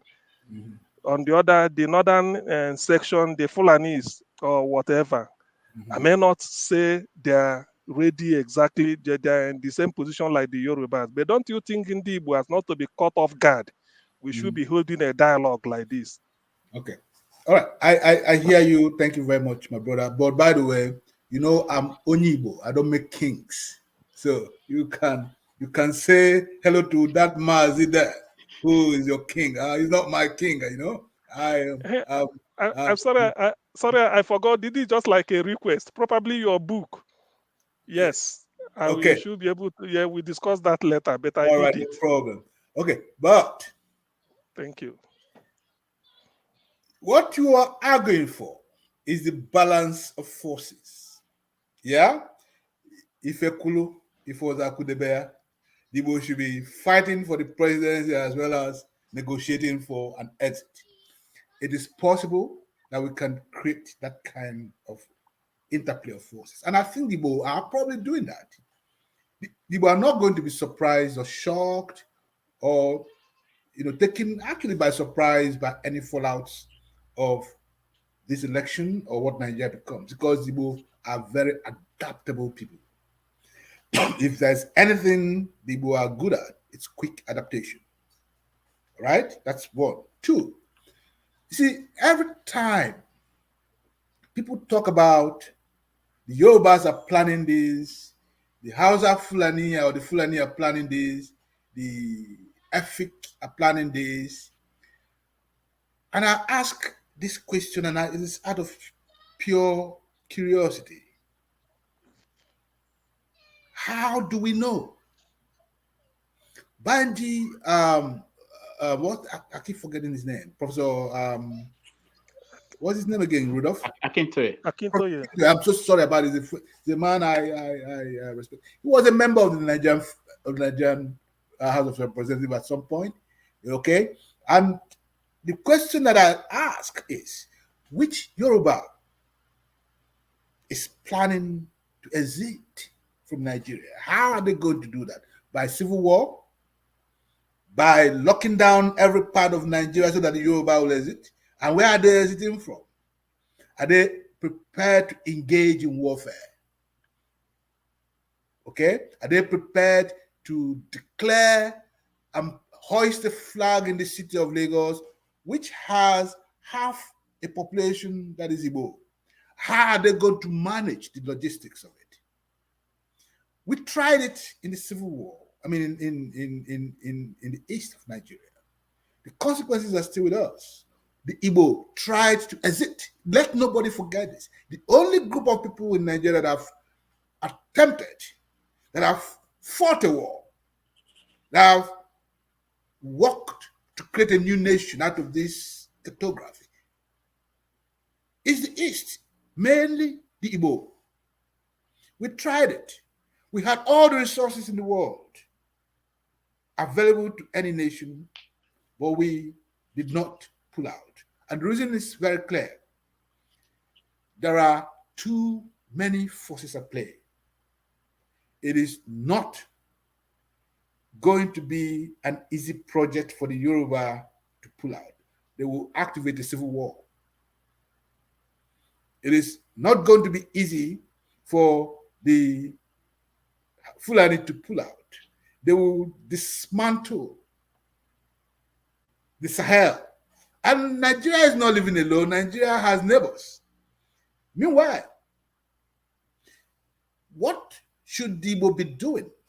This is the question that you are asking, right? Are we prepared for the fallouts of some of these movements? It is possible that we are actually more prepared than you imagine. Igbo may be more prepared than you imagine. You know why? Because Igbo have fought a war and the factors are there. Okay? But it is not actually going to be easy, because what you're going to see is a lateral and horizontal movement of people. That's the meaning of chaos. Is that what we want to do? So when the Yoruba hoist a flag either in Ife or Lagos and say, today we have declared the Oduduwa Republic, why do they want the Do? The Igbo, the Fulani, the Hausa, the Benin, people who live around them, why do they want them to go to? From the city of Lagos, from Abeokuta, people have settled in Ibadan. The movement alone, the logistics of it alone, would actually make those who declared that nation flee, because people will go after them. They will not leave to celebrate, because people themselves will go after them. It is going to disrupt so many institutional things that hold that society together. So it's easy to talk about secession and about exit. Ojukwu said it. A number of years ago, we'll go to Ojukwu's house in Villas Lodge, and he'll sit us as young journalists like us. We say, look, if I knew what I knew today, we wouldn't have, it was clear. Those who run to war often do not know that war is blood. Do you understand what I'm saying? Until you hear the shattering noise of artillery, yeah, you will not understand the meaning of what people are proposing. I was a child of war. I still have a very clear image in my head of my mom taking one of my feeding bottles to give a child who died.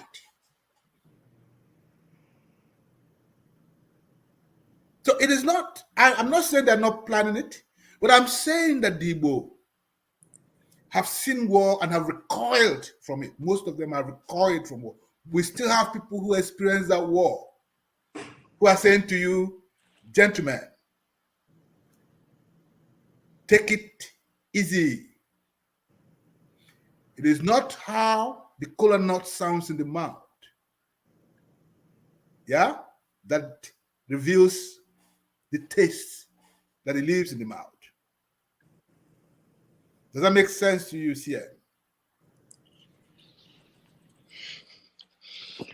Well, what I was looking at it, you see, well, what you said, I can't say it made sense, but what I'm trying to point, are you not trying to devalue the effort of Akintoye? Because Akintoye, to quote him specifically, he said by 2023, Yorubas are not planning to be part of Nigeria.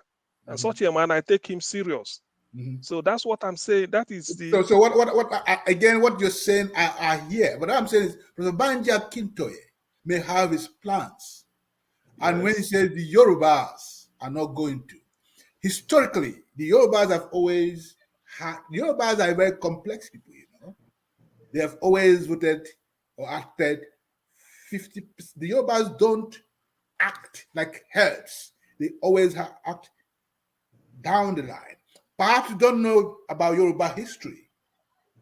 There was a 100-year civil war. It was ended by the British. You understand that? So which Yoruba are you talking about? The Kiriji War you have heard about, right? Yeah? And I'm saying Banji Akintoye may be making a point. Yes, Yorubas of the Yorubas that is leading. Of course, he's leading a group of Yorubas who may be wanting to exit Nigeria by 2023. It is a possibility. What I'm arguing for is that we must pay attention to two things: the sociology of that movement, as well as the history of nation making and nation building, as well indeed as the history of the Yoruba people themselves. It's not a linear history, it's a complex history. All right, thank you. Okay. Don't play with any of our audience. They can ask hundreds of questions. Yeah, don't play with them. Don't invite them again. All right. I'll see you next. Jude, now you know I see you. I will get everybody. I'll see you next. Yeah. Okay. Thank you so much, Rudolph, for having me. And I just want to make a little comment. And I want to thank you, Nwakanma, for a very erudite take on the subject. I think you belong in the class that the veteran journalist Stanley Maxwell used to call the card-carrying intellectuals. And that's exactly what you are. And we appreciate you so much. So, I mean, I agree with you that Nigeria is at that point. In fact, I make haste to say that Nigeria has failed. And it's not just me. Even Buhari apologists like John Campbell, who was the prior American ambassador to Nigeria and member of the Council on Foreign Relationship, they've all agreed that Nigeria has checked all the boxes for a failed state. You know, so there is no need trying to dance around it and all those kind of stuff. Now the question is, how do we go from there? Now, 2023 offers some opportunity, a little window of opportunity for us to, you know, maybe work towards getting things right. P2B at this point seems like it's a child of necessity. Because without P2B, to borrow an expression by Charlie Boy, it's like we are left to choose between Otapiapia and the snipers. And I think he made a very good point with that. Yeah, because I mean, if this race were to be between, say, P2B and Vice President Yemi Osibanjo and maybe Kwankwaso, then I mean, we'll say we have some kind of contest. But we're talking about P2B in the face of two septuagenarians. One is the poster child of pay-to-play politics in Nigeria. This was a guy who in 2007 was actually invited by the Senate following the indictment by the EFCC. And this guy was actually supposed to be sanctioned. But you know how the Nigerian situation is. He almost sold off all of Nigerian assets, divided it between him and his friends. I won't even mention names, but you guys know who I'm talking about. And then we have the other guy whose handlers wants to tell us that, you know, he made Lagos, not minding that Lagos has been the capital of Nigeria till the recent past. And all the investment from the federal government was mostly there. And that we had the likes of Lateef Kayode Jakinde, who was actually reputed to have done a whole lot of things. And of course, recently, Raji, Fashola, and the rest of them. So let us even agree that none of those folks did anything to Lagos. And we have this one-of-a-kind guy that did everything and all of a sudden transformed Lagos. But we are looking at a man who is sick. And you don't need to be a doctor, you don't need to be a soothsayer to see this guy and know that he's sick. And we're talking about now, we're dealing with a president who spent a bunch of his time outside of Nigeria attending to himself. Now we want to go back to it. Now, the tragedy is not that these people are coming out because, I mean, it's human nature to aspire to be whatever you can. It's the fact that we have intellectuals. We have men who know better, who should do better. They are queuing behind these guys. So Nigerian intellectuals, we all talk the good game, But when it comes to doing things, we can never look beyond pecuniary interest. I belong to a lot of all these WhatsApp group where you have in the premium times and all those, we have all these intellectuals. But you look at the way, the manner, the way they queue behind all these guys, whom they know that these people will be driving Nigeria to the abyss, you'll be shocked. So I don't know, Prof. I don't know when all this, I mean, it's not like, I will admit that it's not just Nigeria, even in America here it happens. You know, people who support Trump and all those things who know that he's not good for the country. But we are talking about a country that has no hope, a country that's actually falling apart. And when that happens, all of us fall apart. Yet the intellectuals are complicit and actively supporting these guys who we know are driving us down the road. Okay. So, thank you. So let me get it. Let me frame what I see as a question in your thoughtful comment, and I'll frame it in the context in which you actually call me a card-carrying intellectual like Stanley Mackable. I do think that the intellectual is he who has a quarrel with the world. I no longer quarrel with the world, so I'm no longer an intellectual. Understand? And this is the point I'm trying to make. Because I have no quarrel with the world anymore, my resort is to a bit of cognac, a little ifeni, and and the rest of you can quarrel all you want. However, the two fundamental elements of your argument is that the Nigerian intellectual has failed. Of that, I have no dispute. But the problem we need to then question is, why did the Nigerian intellectual fail? It is this, that for too many years, the Nigerian intellectual was in this far-removed cloister called the Ivory Tower, in this very laconic space called the professions, the civil service. Don't forget that there used to be a time in Nigeria when the academy and the civil service took the best. Yeah? Took the best. You are graduating from the university. You are retained by the university if you were first class.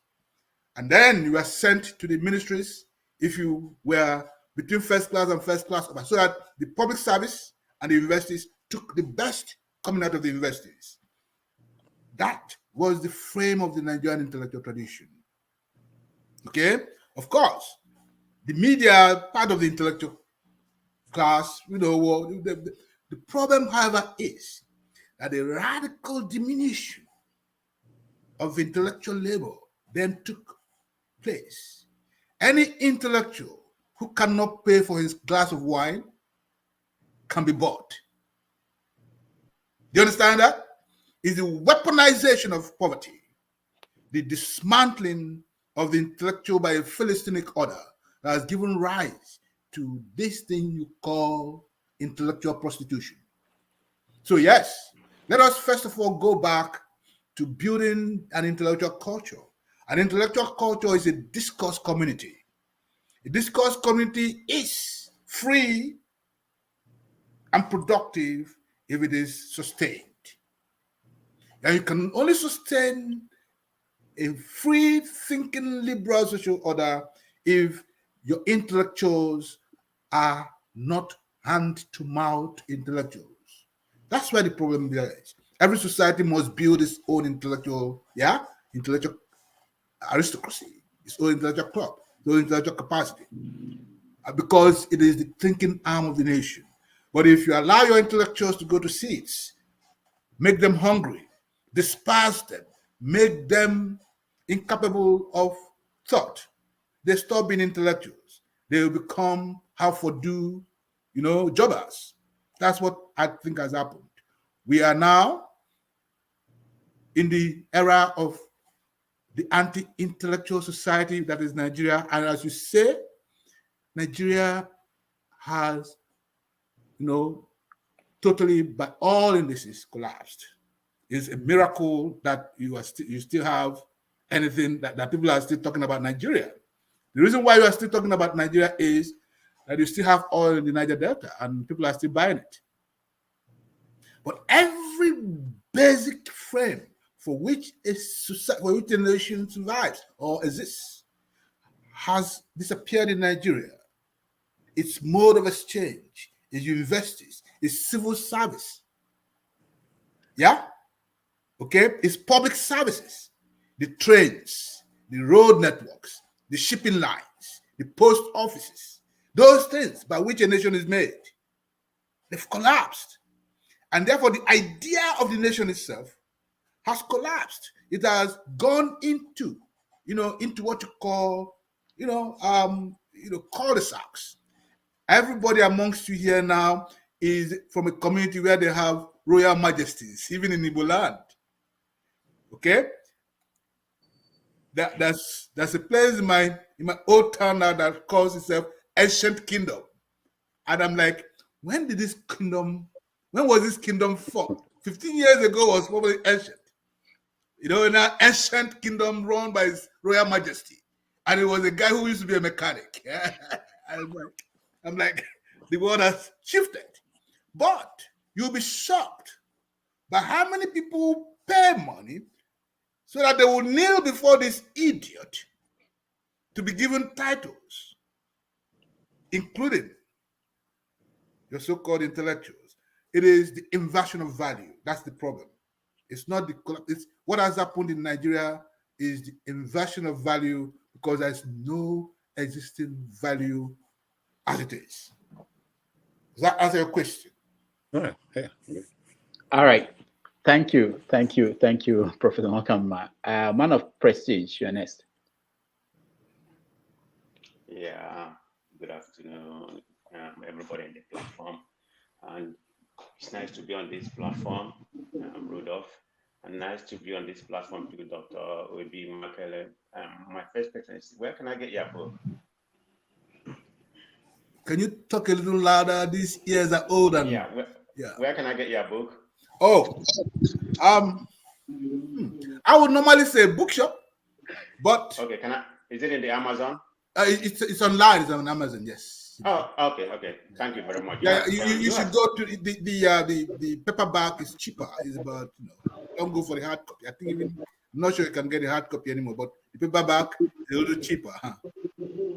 Thank you, sir. You have been I'll very suggest it. Okay. All right. You have been very impressive in your response.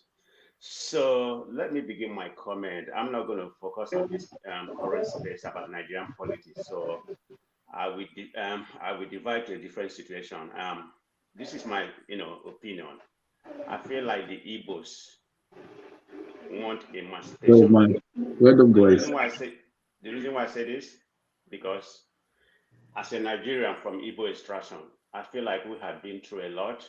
We have lost a lot, and if you look at the Civil War, what happened in the Civil War, according to the information that I gathered, we lost over 3 million people, depending on the data you're looking for, and we were given 20 pounds, to survive, and look at where we are right now. So I give kudos to my extraction. I'm a Nigerian, like I said, but from Igbo extraction. Okay. So in my own opinion, I expect a redress from Nigerian government, whichever way necessary, to compensate for what we have, what we have been through. So my question to you is that, do you think that Igbo need a reparation from Nigeria? Mm-hmm. Okay, fantastic question. I think it speaks to the issues that we've always raised. There's something the Igbo call aka ekpuchi onwa. If you are Igbo, you understand what I'm talking about. The palm of the hand can never cover the moon. Yeah? The Igbo shine like the moon of the nation. And I really know that it is impossible to say to us, well, hide. We can't tell the moon to hide. That's what a lot of Nigerians expect of the Igbo, to hide. You understand what I'm saying? Yeah? Now, the fundamental question, however, is what is to be done with Igbo? What do you do with the people who service your economy, service your industry, produce what you produce a value, create your culture. What do you do with people like that? You know, the Igbo is in that state where you either you hate them, but you also love them. And the question is why? This is a question for another, the answer is for another day, but I will approach your question in two ways. You cannot, the Nigerian state cannot deny the genocide that happened, okay, amongst the Igbo. The Igbo genocide will continue to haunt Nigeria until Nigeria makes amends. I am of the opinion that the crisis of Nigeria is spiritual. The loss, the shedding of Igbo blood, without an acknowledgement of it, has led Nigeria to its catastrophe. It's because it's only when a nation is able to face its own demons that it can begin to be at peace. Nigeria has not been at peace because it had not faced the demon of that history of genocide of the Igbo, of the killing of innocent Igbo, of the destruction of those who fought for the liberation of Nigeria, of their demonization and of their marginalization. But that's one part of the story. It is like the Armenian genocide by the Turks, by the Ottoman Empire. It will continue to reverberate until you sort out the crying spirit of those children who perished in war, those children who fought, who gave their lives, young kids who took up arms, who ran to war in order to defend the people, and children who died of kwashiorkor, children whose mothers were slaughtered, and children brought out from pregnant women and smashed against the floor. Those things are atrocities, and the earth is always crying against those atrocities. Do the Igbo require reparation?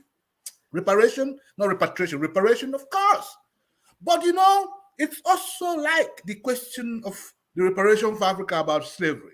Sometimes what's important is not the money. It is the simple idea of saying, yes, we have sinned, we are sorry. And then you can calm the spirit of the land. You acknowledge. Until Nigeria acknowledges that it actually acted in the most devilish of ways against the people, it is not going to rest. So we need to make that point clearly, that yes, Igbo would have to be searched. Not the living, the dead. It is the most difficult debt to play is the debt to the dead, because they are not there, but they are there. You understand? They are not there, but they are what? There. That's the most difficult debt to play. But Nigeria will have to pay that debt.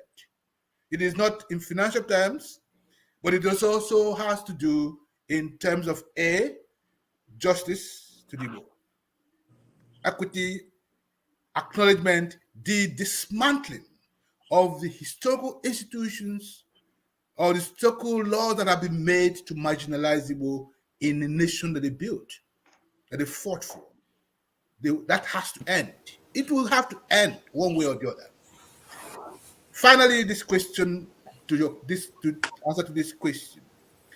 You know, the problem, Nigeria has an Igbo problem, and here's the problem. When you hold a man on the ground and you cannot leave him alone to stand up, yeah? You're holding yourself, you two on the ground, right? Yeah? Nigeria is holding the Igbo on the ground, but it is also on the ground. You know why? Pay attention. The Igbo engineer, the Igbo scientist, the Igbo trader, the Igbo artisan are all gifts to Nigeria. It is up to Nigeria to use it. It is up to Nigeria not to use it. In any case, the Igbo are not the worst off in Nigeria. They will send their children to school. They will eat. They will make money.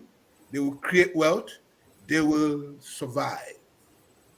But it is in the interest of Nigeria that the Igbo, that the immense talent of these unique people are put to the service of other Nigerians, so that Nigeria would rise to the stars, because the Igbo, in partnership, of course, with other Nigerians, can make this happen. And therefore, I say, let the Igbo stop this whole argument about what Nigeria has done to the Igbo. Let us ask ourselves, what can the Igbo do for themselves? Let us have what you call the internal gaze, because we can be trapped in what you call the myth of despair, and it begins to haunt us. Did you hear what I said? We can be trapped by the myth of despair. It is true that despair and melancholy has given us our leverage, our literature, our culture, but it's also possible that if we continue to talk about what Nigeria has done to us without saying, okay, let us do this to ourselves and to Nigeria, we will be trapped by the myth of despair. And we don't want to do that. Thank you, sir. A well-delivered monologue. I appreciate it. Thank you. Thank you. Man of Prestige, can you give room for, for the other people to join? Obi, while I will call the next person, which is Ike, I want to say that you talked about being trapped in the, what others, no, you said something about what Igbo can do for Nigeria. And I wanted to know what you think about this. Professor Femesia has this saying where he talked about, no, it's what where he talked about, he talked about that what other people did to Igbo people are many, but what Igbo people did to themselves are more. When you get the next question, can you also address that? Do you think it's accurate? We always point at what other people did to us, but what we are doing to ourselves are more than.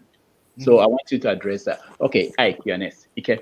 Yeah, Rudolph, thank you very much. I'm Ike Kamalu. I'm from joining from Savannah, Georgia, the USA. So, Dr. B. Nwakanma, I sincerely appreciate your insights. Here is the problem, the small challenge I have, right? I don't, by any means, I don't support all these people carrying flags and shouting Biafra and Oduduwa, right? I don't support any of that. But the fact is, like many people have said here, that Nigeria has failed as a state. We have checked all the boxes of a failed state, right? What I think is that Nigeria has not unraveled. Like you have a company, your company fails, it becomes insolvent, right? And then you here in the US, you now write to the Secretary of State and say you want to dissolve your company. Now, so Nigeria is at the stage where it has failed, but it has not unraveled. And now the forces that would unravel Nigeria, interestingly, are not those shouting Biafra and Oduduwa. They are the same people whose heat and kin have held Nigeria hostage.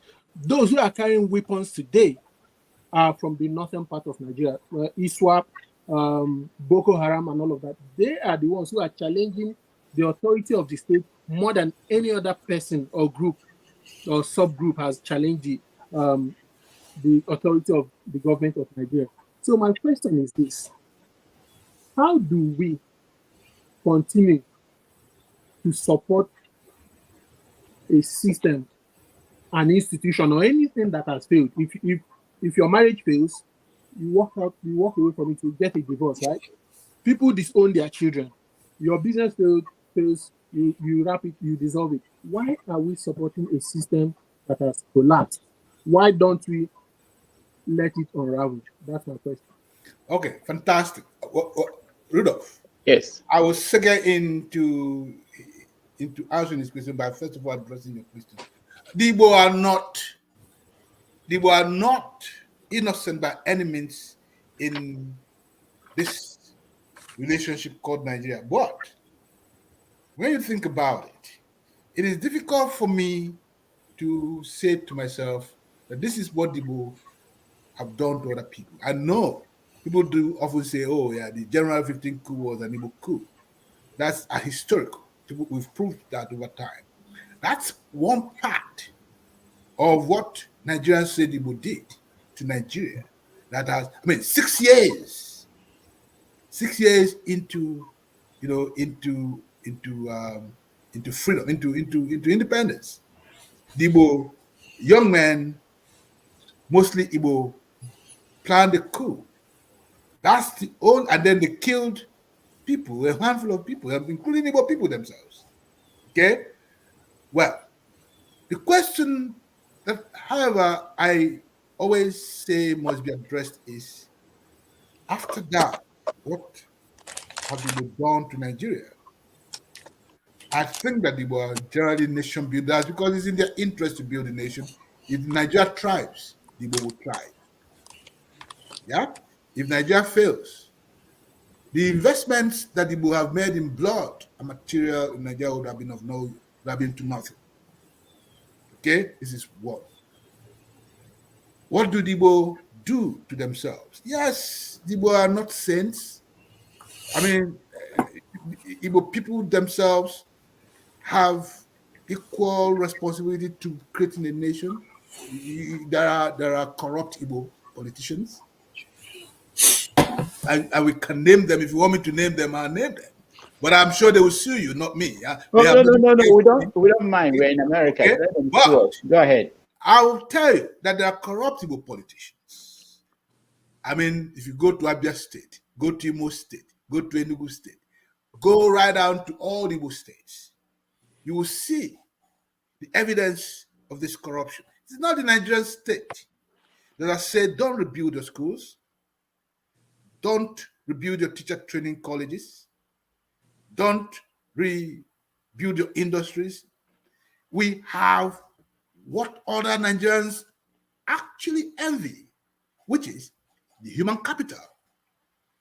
It is not the Nigerian state that has failed to organize Igbo labor to the point where it could still start to the world. The federal government is one agency. As I gave you this example, the first independent power station was built in Nigeria by the government of Sambakwe.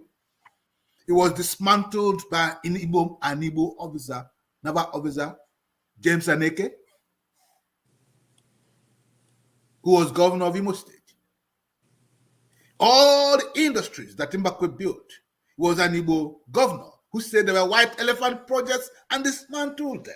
You could say where they were working within the organogram of the federal government. But these are things that the Igbo themselves have done to themselves. It is not always others that do things to the Igbo. Yes, if you ask Igbo, what has Nigeria done to you? Yes, quota system, the Igbo will say, has made the Igbo not to be part of a merit-based system. Yes, but the Igbo also ought to understand that if you get into an office and it's a government office and everything you see there are the Igbo, you should run away because it's not a fair environment. What we argue for, we must not let happen. What we argue against, we must not let happen. Today we say, yeah, the Fulani are all over the place in the office. It used to be that if we got into an office, it was all full of Igbo people. Merit, yes, but merit must always sometimes be a servant of compassion. Okay, we Igbo must understand that competitiveness is good, but sometimes it brings out the beasts in us. So we must settle competitiveness with compassion. Those are important things that we need to begin to teach as part of the ethic of our society. Okay? It is not justice that we want. Justice is too expensive. We want compassion. We want to modulate the end to this question. But to your question, my brother Ike, it is true that Nigeria has failed. Yes, it has not unraveled. But also in the narrative that we make, the man who wields gun up in the northeast as Boko Haram is shooting not just the Igbo in the north, he's shooting other northerners who say, we want to go to school. Yeah, he's not representative of the larger community. The Fulani who are carrying arms. There are two kinds of Fulani. There's the Fulani, city Fulani, and the pastoral Fulani. It used to be Professor Zoma and Igbo in the University of Jos in those days, who created what you call there was this education program, that addressed the migrant Fulani. Under the Buhari, he basically framed it and sold it to the Buhari government, to the Baghdad government, and they did it. Nomadic education, Professor Zoma. The attempt always to settle the pastoral Fulani has also led to a problem. We must understand the dynamic of nation, that we cannot always throw the child away with the bathwater, because the same Fulani who are pastoral Fulani have in some ways preserved the most ancient cattle breed in the world. Are you listening to what I'm saying? Yeah, the Fulani good. For us, the most ancient cattle breed. So we must preserve them. We must work somehow to actually preserve them too, because what they have is not only theirs. We in the East, eat cattle from the North. It is that cattle, that ancient breed of cattle, that they have preserved for us. The rarest breed of cattle that they have preserved for us, that makes your boots, your shoes. That is a resource that we too can use. We must find a way of balancing this. Okay? The Fulani who are cattle breeders are also human beings. What we ask is, let they who come to settle in other places be part of those places, so that they too can thrive in those places. That's Igbo logic, because Igbo say to themselves, we go settle where we are and we make that place thrive. The argument that Igbo have had about this pastoral culture is that it does not thrive in these places. There are new ways of creating these new methods. See? So we need to also constantly put that at play. And the sum of my argument is, we should not essentialize the Nigerian problem. We should make certain that where we blame ourselves, we make restitution. But where we see others to blame, we must point it out and work towards solutions. But solutions can only be worked out in partnership, not in closed circles, because they are human problems. As for whether this nation called Nigeria has collapsed or not, we all agree that Nigeria is in a bloody mess. Is it retrievable? People like me think, who think in systems, think that all we need to do are 3, 4, 5 things, and we have a magnificent nation. All right. I lost track of the sequence of people joining, but I'll call Dr. Innocent. You go next.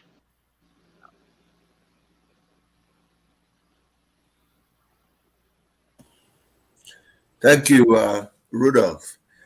I actually believe that Juden came before you, is ahead of me. Okay, all right. Okay, then Jude. I will defer to him, and then I will come after him. Juden. All right. Okay, Rufus is always suppressing me, but that's okay. Hello, hi, good morning, everybody, and thank you, Mr. Rufus. Sorry. Yeah, Dr. Obi, nice to meet you. But today I'm seeing you live. So it's a pleasure. And thank you all our panelists. Well, yeah, initially when one of the panelists was asking you a question and we were talking about the Yoruba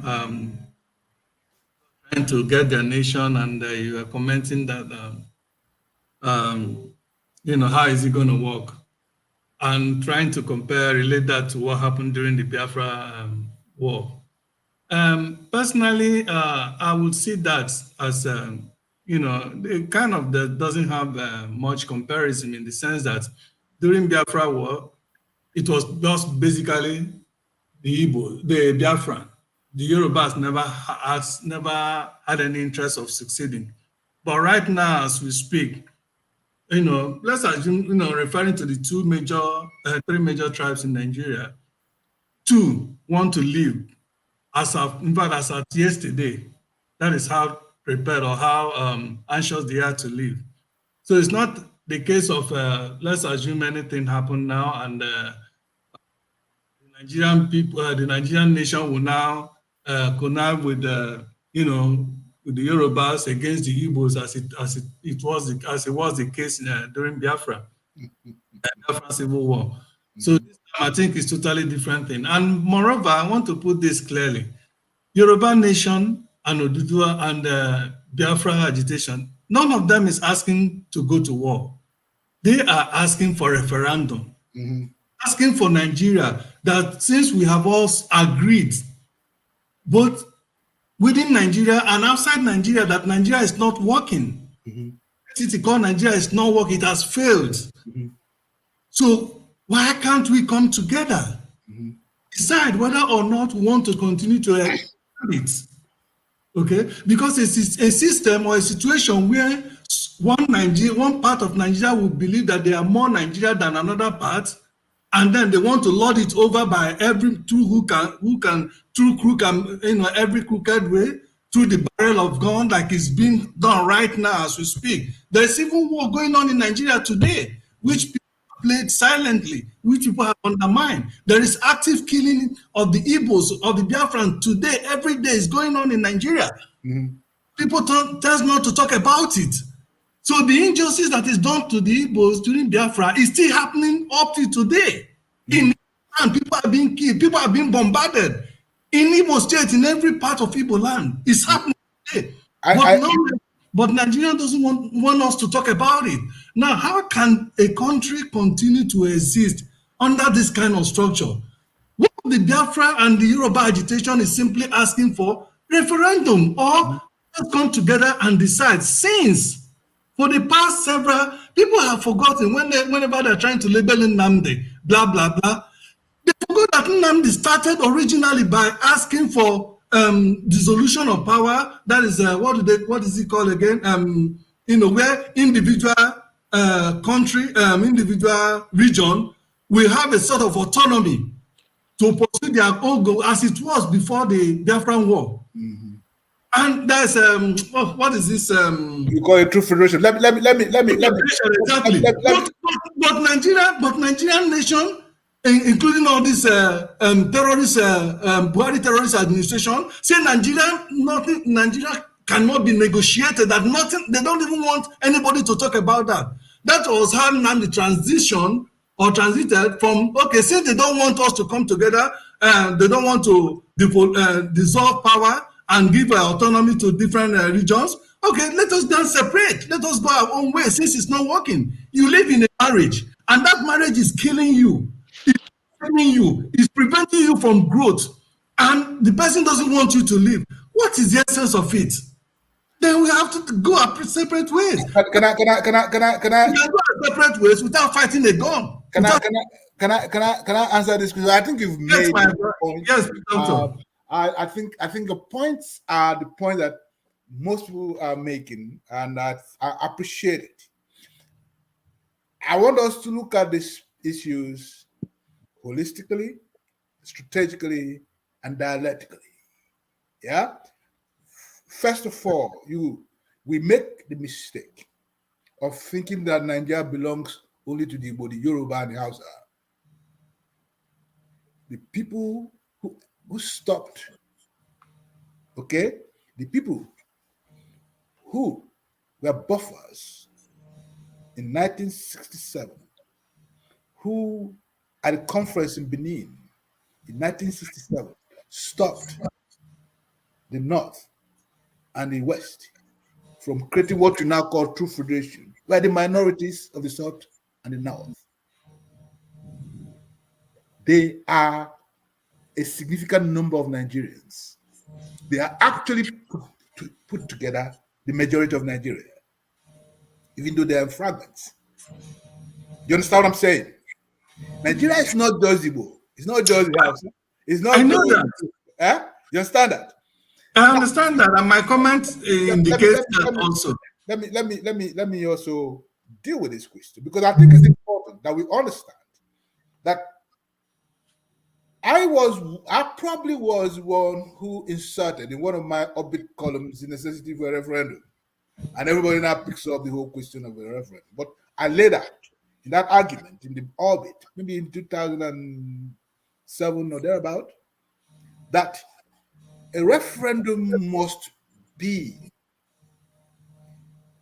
the plebiscitary right of citizenship must be encoded into the Nigerian constitution, primarily, that Nigerians will have, as part of their democratic rights, both at the federal, the state, and the local levels, as it happens in every democracy, the right to ballot for issues. And part of the issues that needs to be put to public question is the referendum on whether or not the state must exist. It should be done every 10 years. Okay? The right to succeed was one of the arguments that both Sadona and Awolowo argued for in the 1957 Constitution. Do you know who shut it down? Dr. Azikiwe, I know that. Senahoro, and the leaders of the minority groups. It was they also who, the minorities especially, which following the Williams Commission, who said, we do not want state police. We want the police to be controlled at the federal level, because it is the only way that our minority interests will be protected by this, against these big ethnic groups. It wasn't the major ethnicities, it was the minorities. Now the question is, every now and then when we discuss Nigeria, we overlook the potency of minority interest. As I keep reminding you, it was not, the North was prepared in 1967 after the conference in Benin to exist, to create, its own territory. It was the minorities of the North and of the South that said, heck no.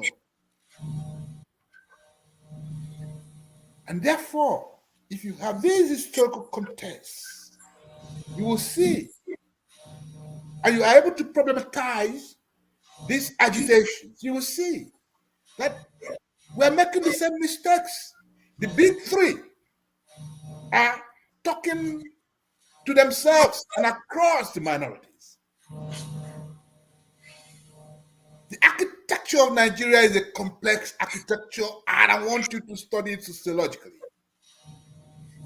What you see sometimes, where you start from, may not be what it is, because Nigeria is far too complex. Look, the frame of Nigeria is based on the context of the fractal mathematics. You take on one part, the other collapses. Yeah? And once one collapses, you have chaos. The central question, the central problem that most Nigeria would have been done years ago, but the central problem that most Nigerians often think about when they say, let's end this, is, what's the alternative? Because the alternative is chaos. The 100 Years' War, the Kiriji War. You get to Lagos, and one area commander will take up Surulere, one Victoria Island. You get to Imo State, one takes up Mbise, the other around this zone. You get to the north, one takes. That's what you have. And the example of this is already happening. We can see that. We can see the frame already. The value of Nigeria is that it is this big elephant against whom everybody can kick. Once that elephant is no longer there, they will eat up themselves. That's what Ezekiel used to say to them. When I'm no longer here, you will see what you're doing with each other. Because Ezekiel was the only force in Nigeria that the North, the South could come to and talk with. He was one who could say to the North, come, to the South, come, and they will listen. But after Ezekiel, Nigeria went into chaos. That's what you're seeing right now. And that chaos would be exacerbated once you have these fragmentations. We need to pay attention because the easy part is not to succeed. That's what Ojukwu always said. The easy part is to mount a flag. The more difficult part is to hold the flag. And it is not just about the North or the South or the West or the East. It is not just about the Igbo or the Yoruba or the Hausa. These are the big three. But around them are forces that we are not taking into account in this equation. Does that make sense? Well, the referendum is a time that everybody comes to the table. I understand. And we all decide. And that one Nigeria will exist, we all come to one term on how Nigeria should exist. With different parts bring together. I agree with you that we need to encode into the system the possibility of a referendum. We need to do it. In fact, that every 10 years, we put to question, every 10 years, every 15 years, we put to question, should we still have Nigeria or should we legally, okay? We need to do that. We need to create the basis for a plebiscitary capacity. I said that from the beginning. I think it's a good thing to do. It actually raises the question because you see, the separatist elements or the separatist groups have been talking about referendum. When it comes to referendum, you have to campaign. You will campaign for the balloting. You say, do you want referendum or you do not? Do you want to go or do you not want to go? The federal government will come and bribe everybody. And people say, yes, we want to stay. You have to have resources for referendum. Okay? It is not as easy as you make it seem.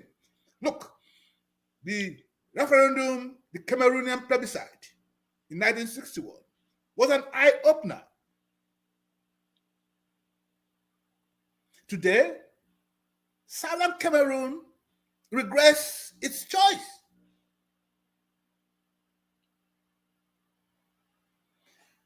Today,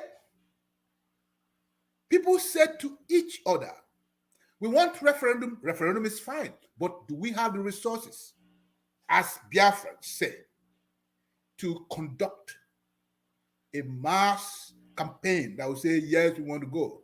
Because I can assure you, I support a referendum. I have asked for it. But I'm also saying, do not essentialize the idea of a referendum. Because a referendum is one in which you must create the resources to convince people to go. See what I mean? We have the resources. Fantastic. So then get a group of Nigerian legislators, campaign first, to put people in parliament to say, put this issue in play, vote for it, let it become a legitimate part of our demands. So that when you ignite a referendum, yeah, it will be based on existing constitutional rights. At the moment, the only referendum, the only plebiscitary right in the Nigerian constitution is the right at the local government to recall your legislator. That's the only plebiscitary right in the Nigerian constitution, is the power to recall your member of the House of Assembly or member of Senate or member. That's the only one that currently exists. If you want, you should campaign for the expansion of the plebiscitary power of the people, and I support it. All right. Thank you, Dr. Nwakanma. Okay, Dr. Innocent, you're next. Thank you, Rudolph. Dr. Damages. They are doing a lot of damage to a lot of things, and we appreciate your work. Thank you. Professor Nwakanma, I'm glad I was able to make it to this forum today. I joined a little late. I'm going to make a very brief comment, and I would like two of you to actually contribute and answers to the posers I will throw out. We have talked about the subject of your talk today is what do the Igbo want in Nigeria or from Nigeria. I believe that the Nigerian state is inimical, not just to the Igbo, but to all the component parts of the country. There are many reasons for that, but I want to zero in on the constitution that is widely regarded as illegitimate because it wasn't a constitution put together by the people, but is the constitution we have. However, our respective governments, especially the current government, have had no constraint at all as far as that constitution is concerned. So today, we see a situation where Muhammadu Buhari can decide that the top 20 positions in NNPC will be filled by Fulani. That the top position in the security apparatus will be filled by Fulani. And so on and so forth. We all know that. And P2B is exciting people all over the country. And P2B may win the election. First question, is there any chance in hell that P2B will succeed in changing Nigeria if he has to govern under that constitution? Does P2B have the balls and the support to be like Buhari and put the people he wants to put into positions? For instance, can P2B put in Igbo people to be the top, to take the top 20 positions in an NPC without his being assassinated the next day? That is about Nigeria and Igbo. The Igbo have never shied away from building Nigeria. But Nigeria has always rewarded the Igbo with disdain and, fear. The Igbo were building the University of Ibadan under Kenneth Dike. They were building the Lagos University under Njoko. Both men were chased out. The Igbo was building the railway under the Ikejiani. But they always see the Igbo as being dominant and domineering.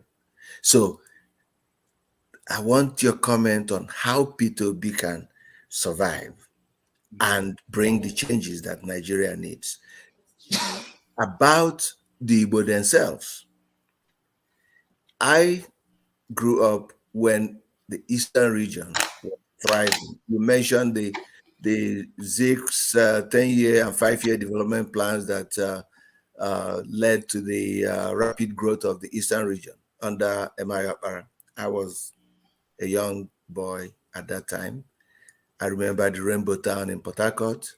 I remember the plans that led to the creation of economic corridors, where you had the biotechnology emphasis around Umuahia, the automobile and iron and steel around Enugu, and cement in Abakaliki area. Today, the Igbo are so balkanized that I doubt that the Igbo themselves can come together, referendum or no referendum. So how do we get the Igbo together again to think holistically about their region and not about their individual enclaves where charlatans have taken over and become, power centers? So how do we survive in Nigeria with P2B, and how do we survive at home? Either of you, either you do damages to it or you do the professorial work, Nwakanma. And I owe two of you some cognac when we see. Thank you. Dr. Kabam, now that you've mentioned cognac, I think we should eliminate Rudolph Okonkwo from competition. Dr. Kabam, I salute you very much. Unless you want to say something, Rudolph, these questions are very interesting to me because they are grounded on a number of questions that I have myself. I don't have all the answers, but here's what I think. We are Igbo, and you know that there's something in the Igbo mind that abhors injustice. The Igbo themselves will not even think about filling up a position with themselves alone. It will be anathema to them. They will say, is this your father's job? Okay? This is one part that I think that most people forget. And it is not that the Igbo want to do what Buhari did, because if we would do what regret what Buhari did, then the nation that we are trying to rescue will be the worse for it. We do want people of, people of ability, wherever they come from, and are around Nigeria, I'm being idealistic at this point, of course, to do the work of the rescue. A P2B presidency that surrounds itself with only the Igbo would only recreate the catastrophe that is already Nigeria. And that's not what I'm dreaming of. However, if we as individuals think closely about it, you will see that a constitution, and I'm trying to play this very, very, very closely so that we pay attention, because it's important that we pay attention to some of these details. The constitution is not an absolute document. It is a work in continuous evolution. That's why I have amendments. The most important institution of a democracy in a republic is the parliament. The Constitution of Nigeria says that no single part of Nigeria shall dominate any federal institution. That's what the Constitution of Nigeria is already there. The fact that Buhari did it and went scot-free was because the parliament went to sleep. And the single civic institution, no single civic authority, took the president to court to test his powers in the Supreme Court. No Igbo group took this president to court. No group of Nigerians took the federal parliament, the Senate, and the House of Representatives to court for dereliction of duty.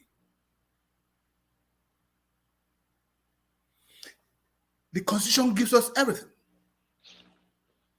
grants us the capacity to sue the government and to, as a matter of fact, to hold our assemblymen to account. How do we do that? As I've said earlier, the Constitution of Nigeria grants only one plebiscitary right to the population. What was it? The capacity to recall your assemblyman if you feel like that is not, okay, doing the job for which you send them to parliament. And every day we say, oh, the governors are taking over the money of the local government. They're not allowing local government elections. Well, here's the question I ask. Does the governor have a power to appoint a transitional government in a local government? The Constitution does not grant them any of such powers. But we allow it. The only power granted, the only institution granted the power to make laws for election in Nigeria is the House of Assembly and the House and the National Assembly and the state assemblies, which is this, that the Constitution requires that every election cycle that the House of Assembly of every state enacts the law to conduct elections. Once they enact that law, a state governor is obligated to sign it and elections will be conducted. If they don't do that, the governor is silent. Now, what has also not happened is that these assembly people have not been making these laws, these election laws, to elect people in the local governments that were created to serve as grassroots platforms to govern. Look, Buhari does not have authority to establish a primary school in Imbise. He does not have the power. He cannot stop the allocation made to the Bombise local government by the federal grants. That's the federal government institution, right? Buhari has the power to appoint people to government institutions and parastatals. But how many of them are left? NMPC, the universities. Yet, it is the House of Senate and the House of Representatives that could say to Buhari, but you have exceeded the authority that we have granted you under this constitution. And they can say, come here and explain yourself or we impeach you for abuse of power. How many of us have called our assemblymen and said to them, please raise this issue in the National Assembly and bring up your own people so that we can vote in the National Assembly to say to Buhari, you have exceeded your powers and we are going to impeach you. It is the fundamental lack of citizenship that has made the Nigerian Constitution, as a matter of fact, docile. Otherwise, the Constitution grants us everything. You can test the grounds and see if I'm telling you a lie. If the Imo State House of Assembly tomorrow enacts the Local Government Act, under the Local Government Act, a constitution that says, unless that where there's a vacancy, the director of administration of the local government shall run the administration of the local government until such a time when an election shall take place. And it must take place at the most within 3 months, or the government or the assembly would take charge of the running of the local government. That stuff would change. Our people have not been properly informed about their rights as citizens. That's the problem we have, and we need to face up to it.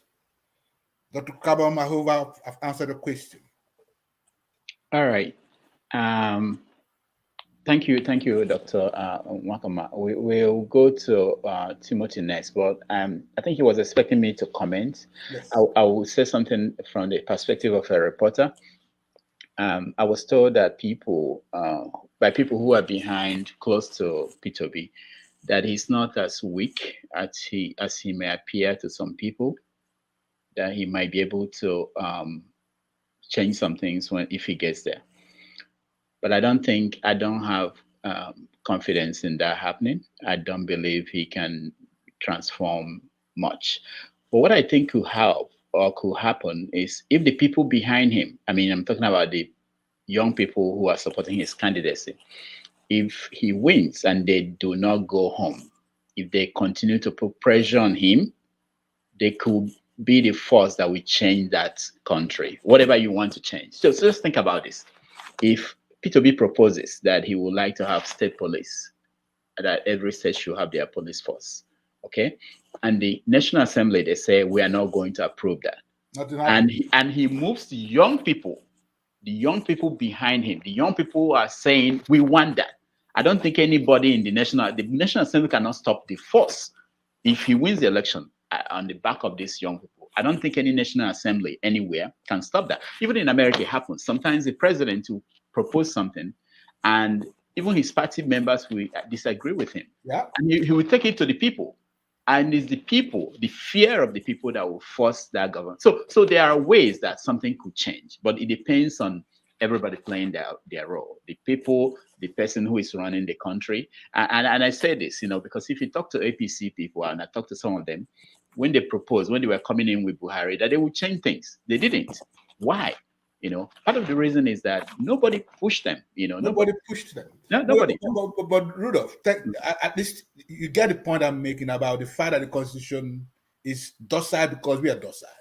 That the only Buhari cannot create the state police. Doesn't have the power. The Constitution does not grant him the power to create the state police.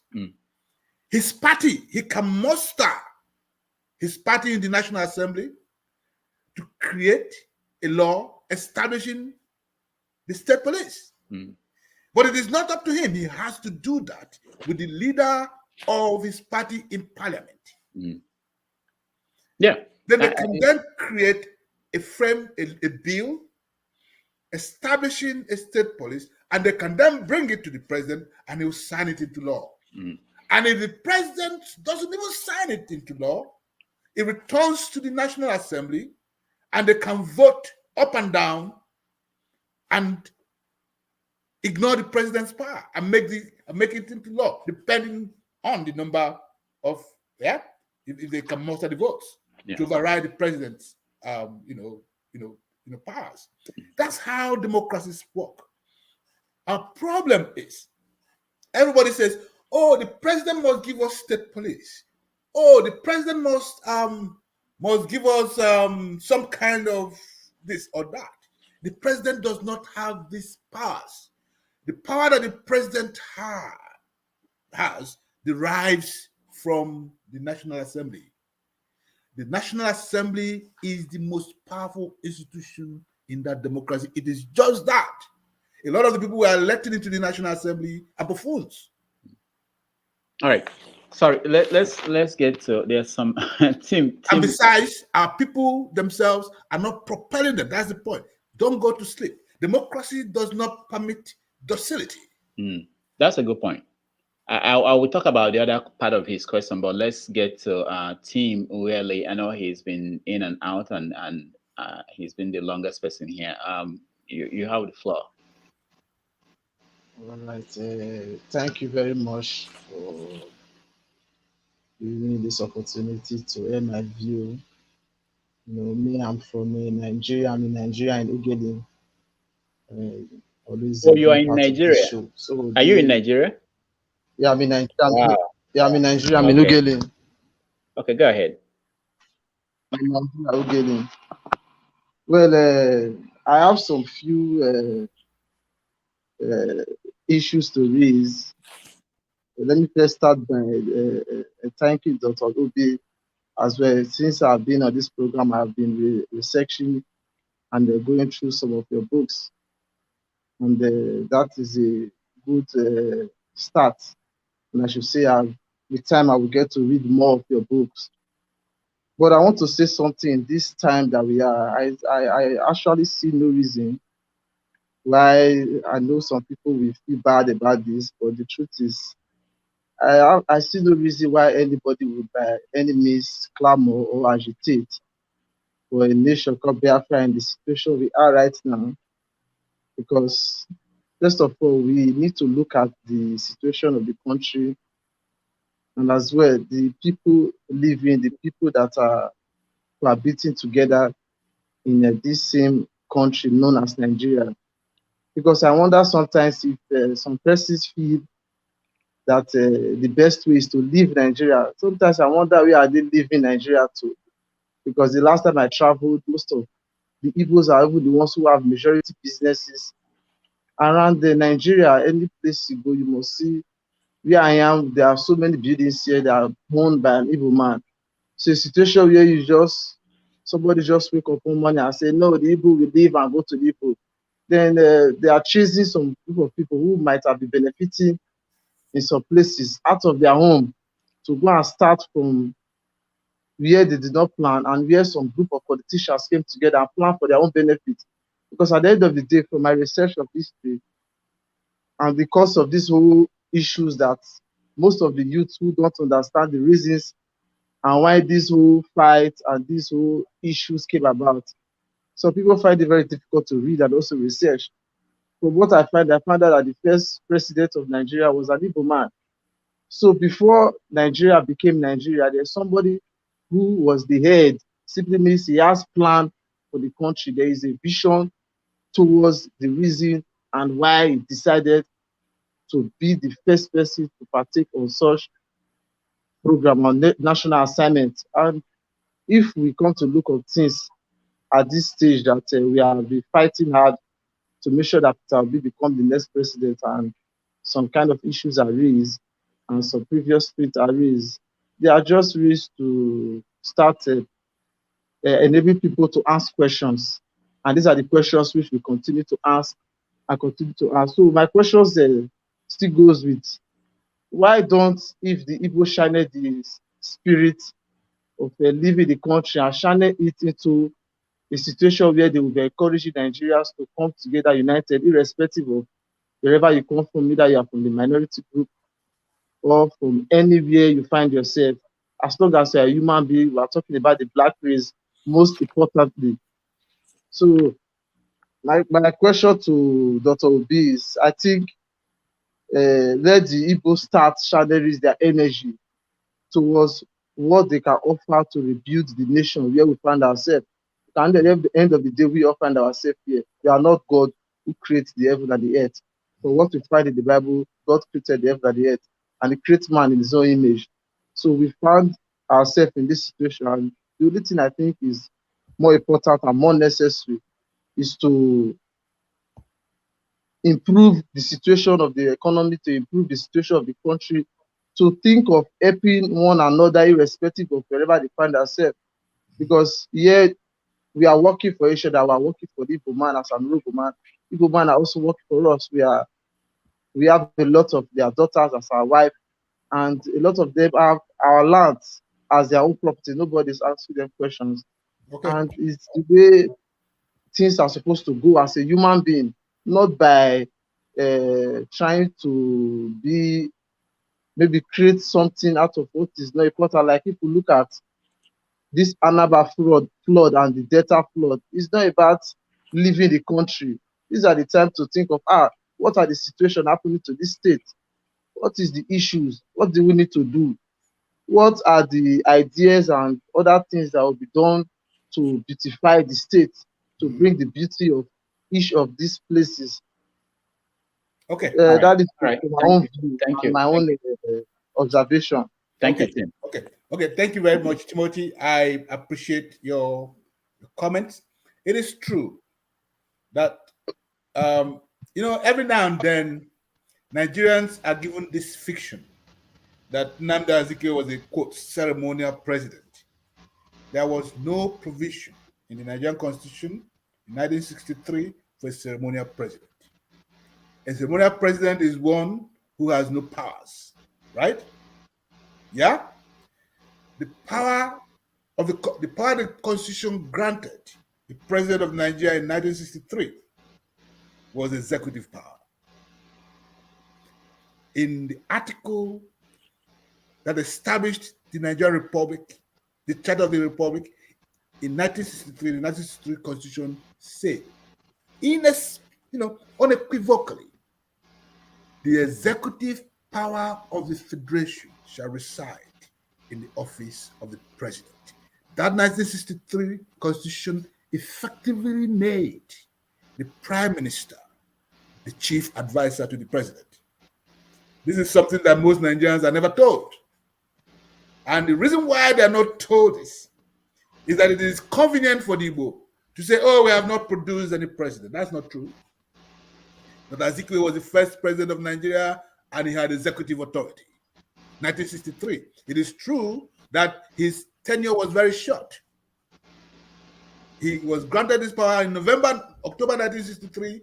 64, there was a problem. 65, and then 66, the country collapsed.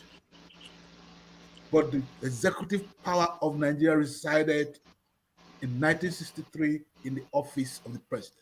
There was no provision for ceremonial president in Nigeria. That's one. Two, ironically, the Igbo have in their cultural ethos no distinction between human beings. We call the human being Mandu. It doesn't matter where you come from. The Igbo always knew that the human being, Madubofu, whether you're white or black or green, it doesn't matter. It is just that it is the wood in everybody's land that makes the food. However, we are one. The Igbo always culturally knew this, that the Igbo had no distinction between human beings. The Igbo are the most non-ethnic, non-racist people that you can find, according to their traditional beliefs. It is possible that over time, with their encounters in the world, this may change, but at the core foundation of the Igbo ethos is an acceptance of the universality of manhood. So your argument about the interconnections, the exchanges, and I think I made this point earlier on, that have shaped contemporary Nigeria, at the head of which is the Igbo movement, because if you look at that creation of the Nigerian state, the Igbo are the center of it. You just said it. Everywhere you are in Nigeria, you must see an Igbo man thriving, doing stuff. And what they're doing at the ground floor is meaning of culture making. The shaping of Nigeria is an Igbo idea. In fact, Nigeria is an Igbo project. This is something that most people don't understand. It is just that the history of Nigeria has been so inverted that a lot of people don't quite understand this thing called nation building. The Igbo are nation builders. How do you build nations? Transfer of value, exchange, capacity to negotiate your spaces. You know that in the 1952 census, what do you call it, Sapele, the Igbo had half of the population of Sapele. The Igbo had in Sapele Township. Yeah?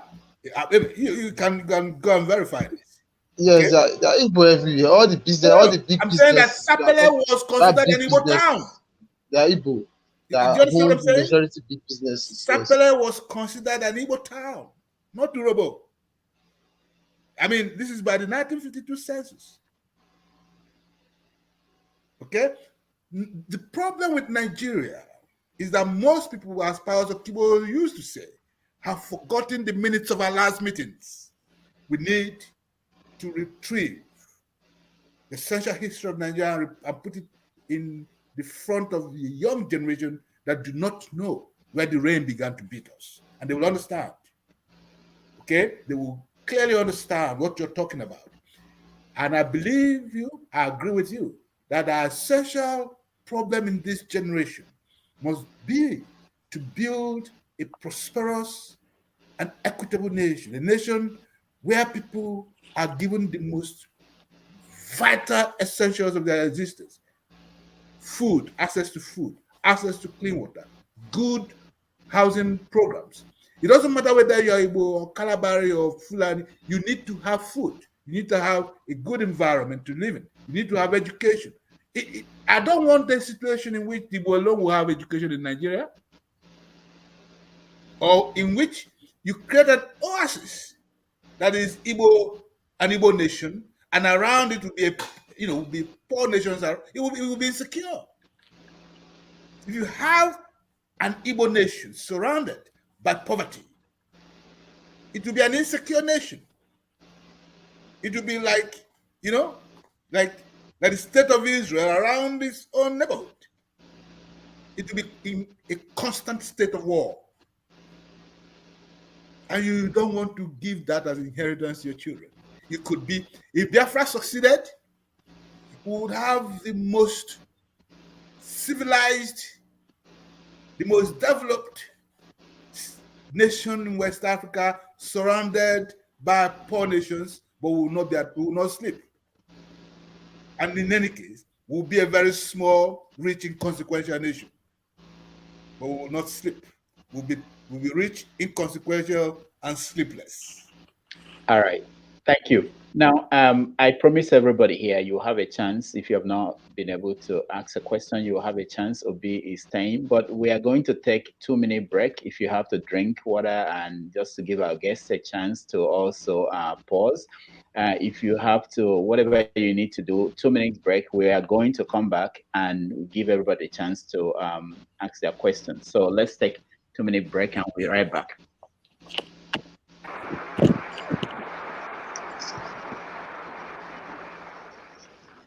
I regard it as a signal honor and privilege to be invited to address this world-famed gathering, not only because the United States of America is one of the leading nations of the world and one of the most powerful and advanced on earth today, but also because I believe that those who have struggled and worked to achieve independence will share with you and the great country which you represent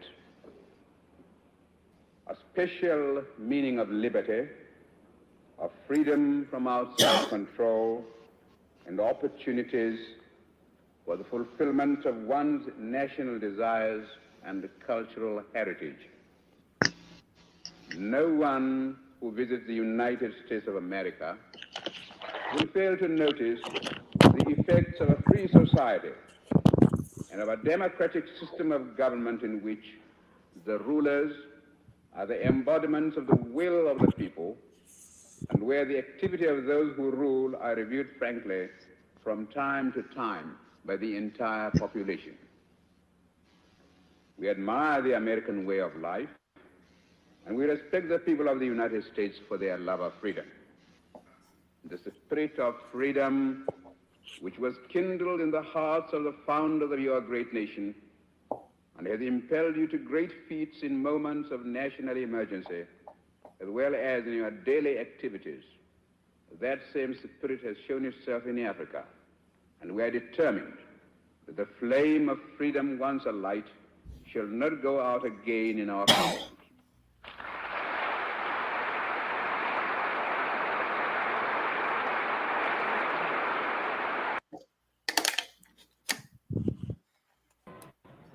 Mr. Prime Minister, I am honored to welcome you and the distinguished members of your party to the United States. This welcome is only the beginning. You will find as you travel through this country a very deep and genuine interest in the exciting developments which are taking place in your country and in Africa today. I am very pleased to be with you in Washington today, and I look forward to the week which we are to spend among you. I have no doubt that the American people will receive us with all the kindness that they all receive strangers. This is just a brief reply to your very warm address of welcome. Thank you.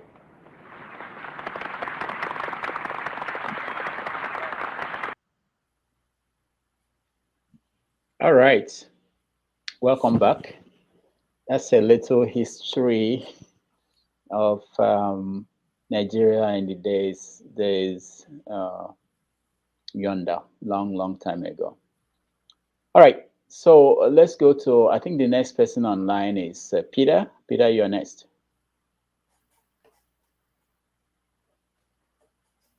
I can't hear you. Peter, you have to unmute yourself.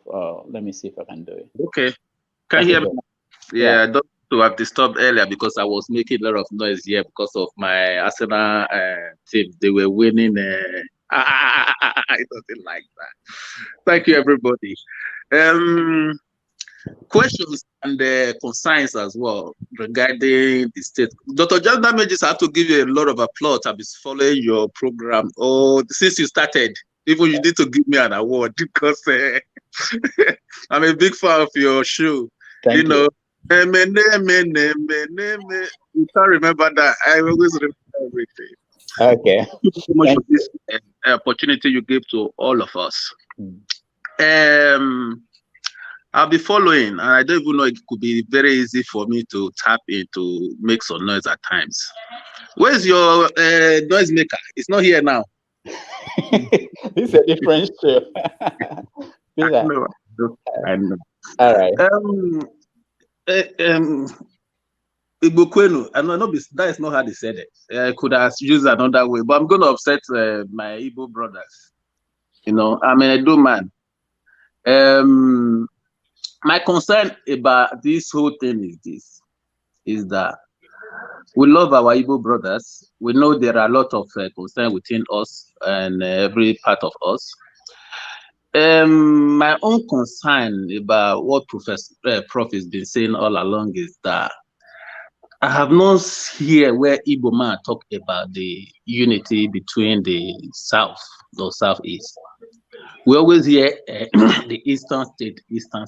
For me, I'm very much angry with that aspect of our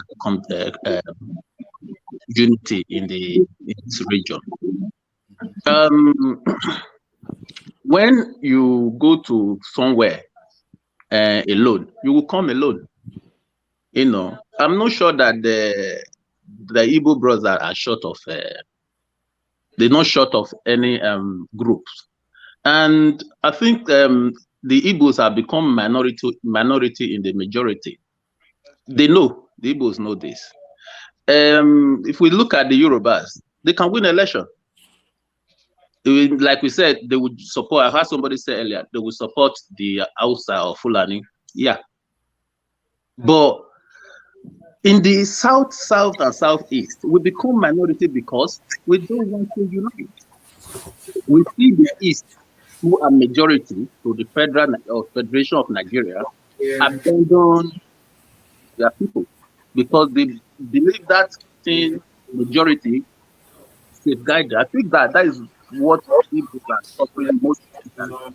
Maybe noticing that. Like my brother earlier said that you strive, you go to places, you come, we are all one. But I have blamed an Igbo man not seeing other people are close to them as one. You know, and you are not big enough to challenge the Federation of Yoruba and Igbo. I'm going to use Julius Malema, like what Prof has said earlier. Just Julius Malema as an example. You can't go to that federal and think that constitution, there's constitution enough. We have more than enough constitution. But you cannot go to that kind of federal that when Hausa Fulani need anything for themselves, constitution works. When we need better thing for the people that walk into the house on their own come back alone. And how can we say there's no knowledge between the Hausa and the Yoruba and the Igbos? How can we say there's no knowledge? Right? Now the Fulani, who we said will give 10% to go to school, they will have their own law passed in the house that people that went to university, Harvard, or wherever, better laws to schools, they cannot pass one single law that will benefit their people. Yeah, you went there just to take your share and come back home. How we come here to say, oh, we have Igbo, we are being, undermined, nobody like us. How can I like you? Is it a politics? I don't like you. But if before we leave home and said, this is what we're going to say, if they don't agree, we will fight and see if we cannot bring something home. Like Dr. Damiji said, we have to stay behind Bitaubi before we can achieve anything. Meanwhile, the masses have to fight. We see Donald Trump in America. It's not the masses that is fighting, no. It's the law. The Constitution is fighting. The people don't even know what Donald Trump is doing to them. None of them know. But the law, the people that own the gadget of the system, Donald Trump is stronger than them. He has got money. He has got mouth. But they are trying to find their way around to make sure that they win. Because if they go with him the way he is, they will not win. So now I heard Prof said, where are the Yoruba if they declared Oduduwa? Where is the land for the Biafrans? That's the question. What am I saying this is that I put some comment earlier, maybe it's not very good, right? If Biafra have created the map, have you negotiated with those people that own this land? Did you talk to them? Are they with you in that Biafra? So there are questions to be asked. Me, I don't know if you have people have negotiated. I don't know if you have got these people to agree with you that we want to be Biafra, but or we have to break them into pieces so that everybody go in on their own way. So there are questions to be asked, you know. So the whole thing I have been arguing about is this: the Igbos, nobody is you know, undermining the Igbos. I think the numbers are not there for you to win election. Because of that, you think that the Nigeria don't like you. So if we have to move on, I think the Igbo that owns the South, because Yoruba now they are after money. They don't care about Nigeria. Anybody that thinks that Yoruba, if they don't even care about themselves. Because recently what happened in Ondo State is a Yoruba man that come out with the clip that he was reading. That is somebody from wherever. I'm still gutted, and I believe that Yoruba is still going to vote for that party. And they come and give us an excuse. It's not Tinubu. It's in that party that have done that thing. But Yoruba still have an excuse to tell the world that is not a problem. We want the money. I also let them know one day you will also get that money again. All you right. know, it's an argument that is always there for everybody. You know. Okay. So thank you. Okay. Yeah. Peter, I see what you're saying. I hear what you're saying. Thank you very much for your contribution. What you are arguing for is what we call coalition, proposal for a coalition between Igbo and other southern groups in Nigeria.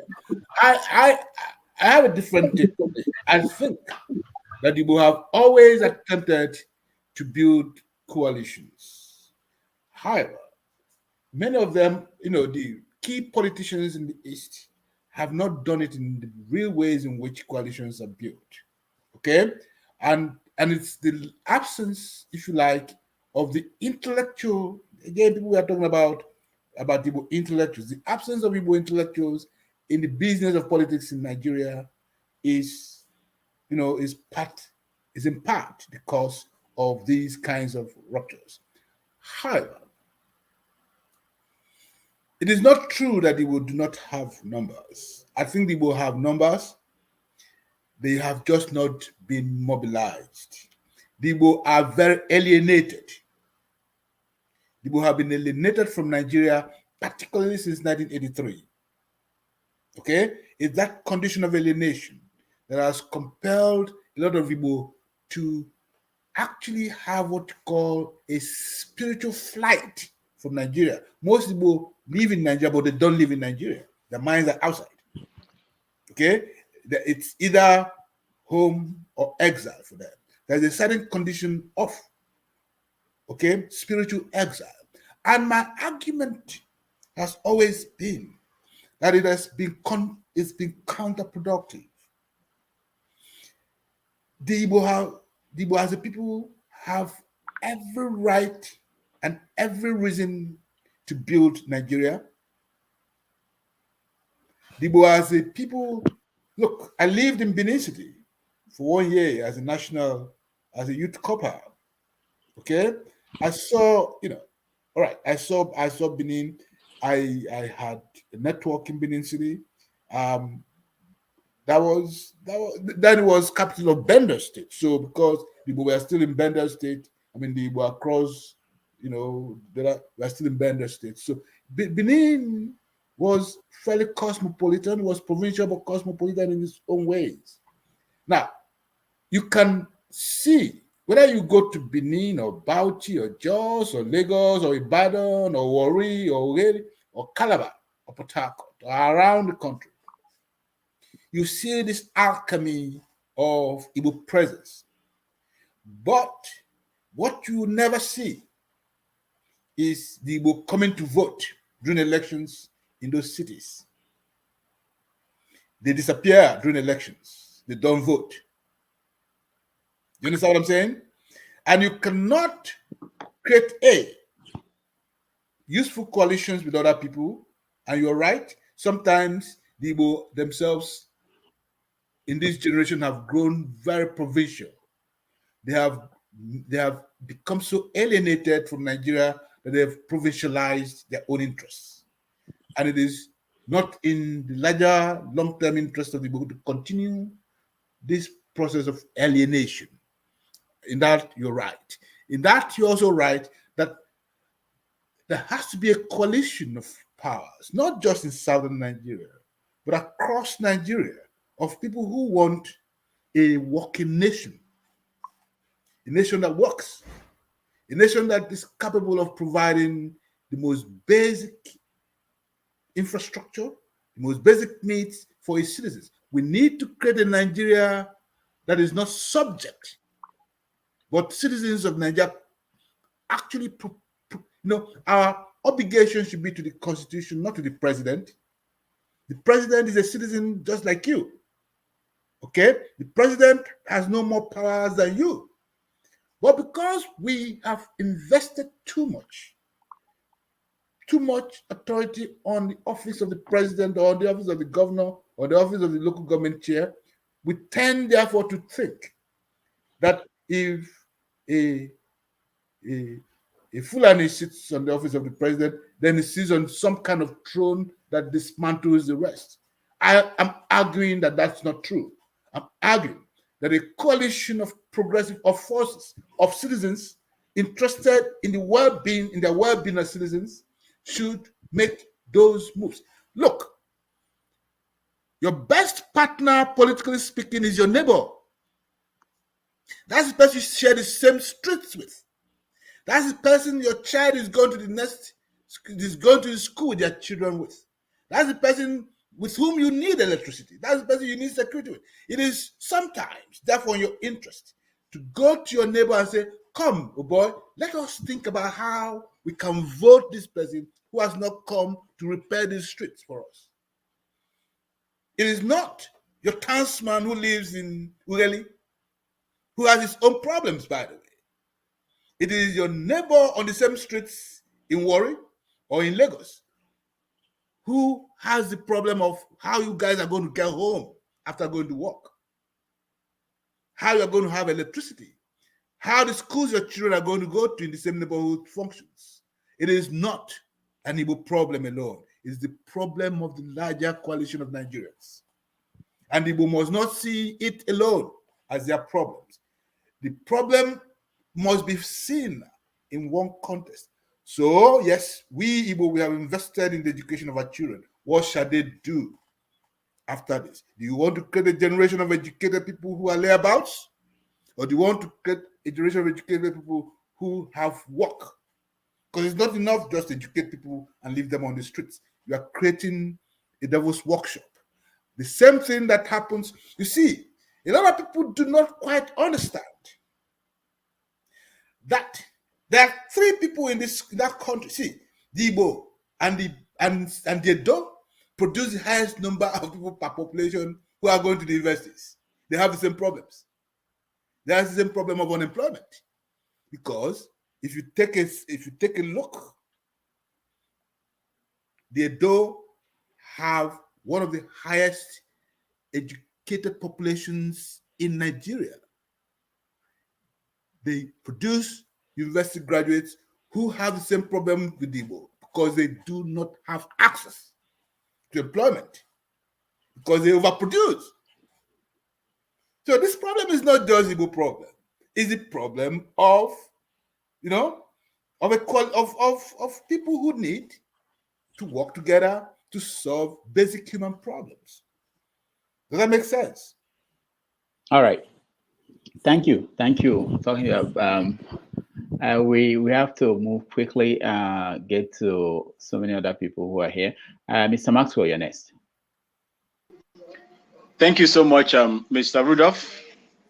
Good evening to our guest and my co-panelists and those that are listening to us. I will not, I beg of you, I don't want anybody to tell me as being emotional. My mom is from Abia State, Bingwa government to be precise. My father is from Upper East region of Ghana. And I served in the Nigerian army for 18 years. All these 18 years of active service, I lived in the north, in the northern part of Nigeria.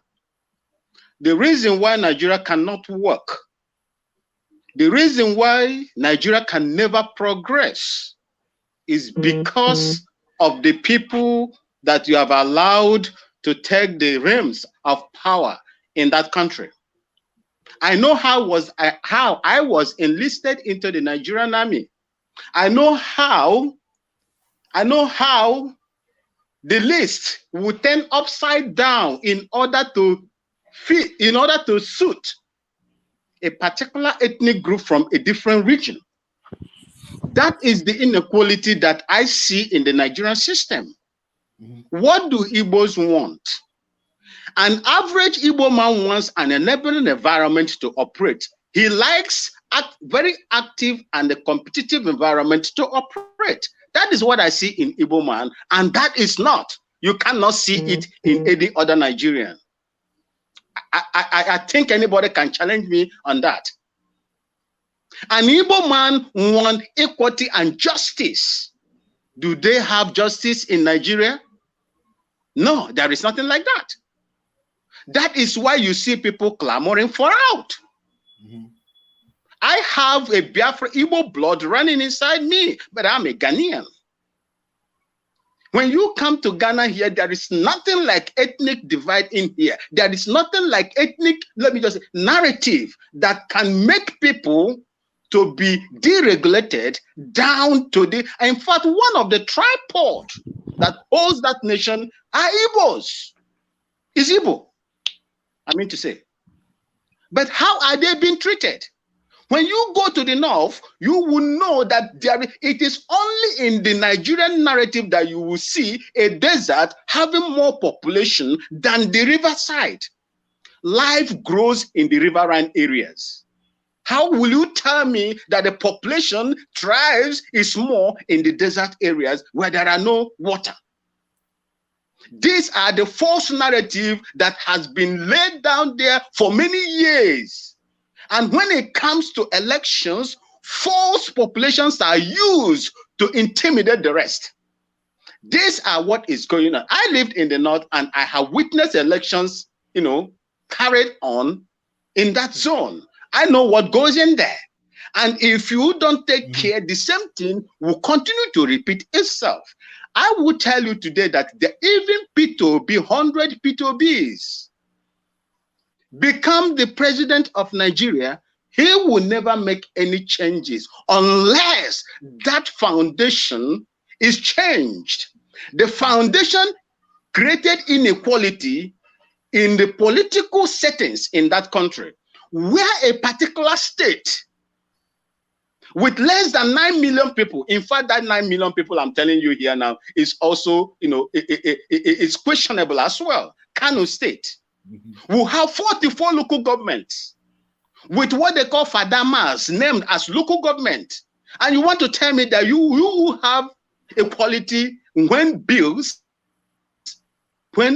let's say Obi send bills to the National Assembly, where they have numerical advantage over you. How do you want to tell me that this man will change that status quo without being impeached or a vote of no confidence, leveled against him? These are the inequalities that you see, and the day you correct these inequalities, then you will move forward. Without it, Nigeria will never. Nigeria is on a parallel journey with North, segment and the southern segment. That is how I see it. This is my contribution. Thank you, and God bless you, sir. Thank you very much, Maxwell. I appreciate your contribution. By the way, if your mom is from Obingwa, which means you are also an Igbo man, you know, it is. I think you acknowledge that, but I need to emphasize that in the Igbo culture, a man or a child belongs to two people. His umune and his umunna. In his une, he's a spirit. In his umunna, he's a citizen. Yeah, all right. You know, this is how they called you your regard. So you know that, so that you understand that. But I see your point. I see your point completely. I think we've made this point, and they're obvious. The structural imbalance in Nigeria, in terms of the forced population, the demographics, the structure that came to be built, particularly since 1983. I keep emphasizing 1983 because it was the military government, particularly from the Babangida years, that totally dismantled, you know, the balance of forces that were created in Nigeria by the founding authorities of Nigeria. The 1957 constitutional conferences sort of gave a certain balance to Nigeria, okay? But they were dismantled especially by the military, especially from 1983. Well, some might even take it back to 1975, but I think the 1983 to present dismantling of the structures of Nigeria is what you're talking about. My own argument is, we see this, it is not a permanent situation.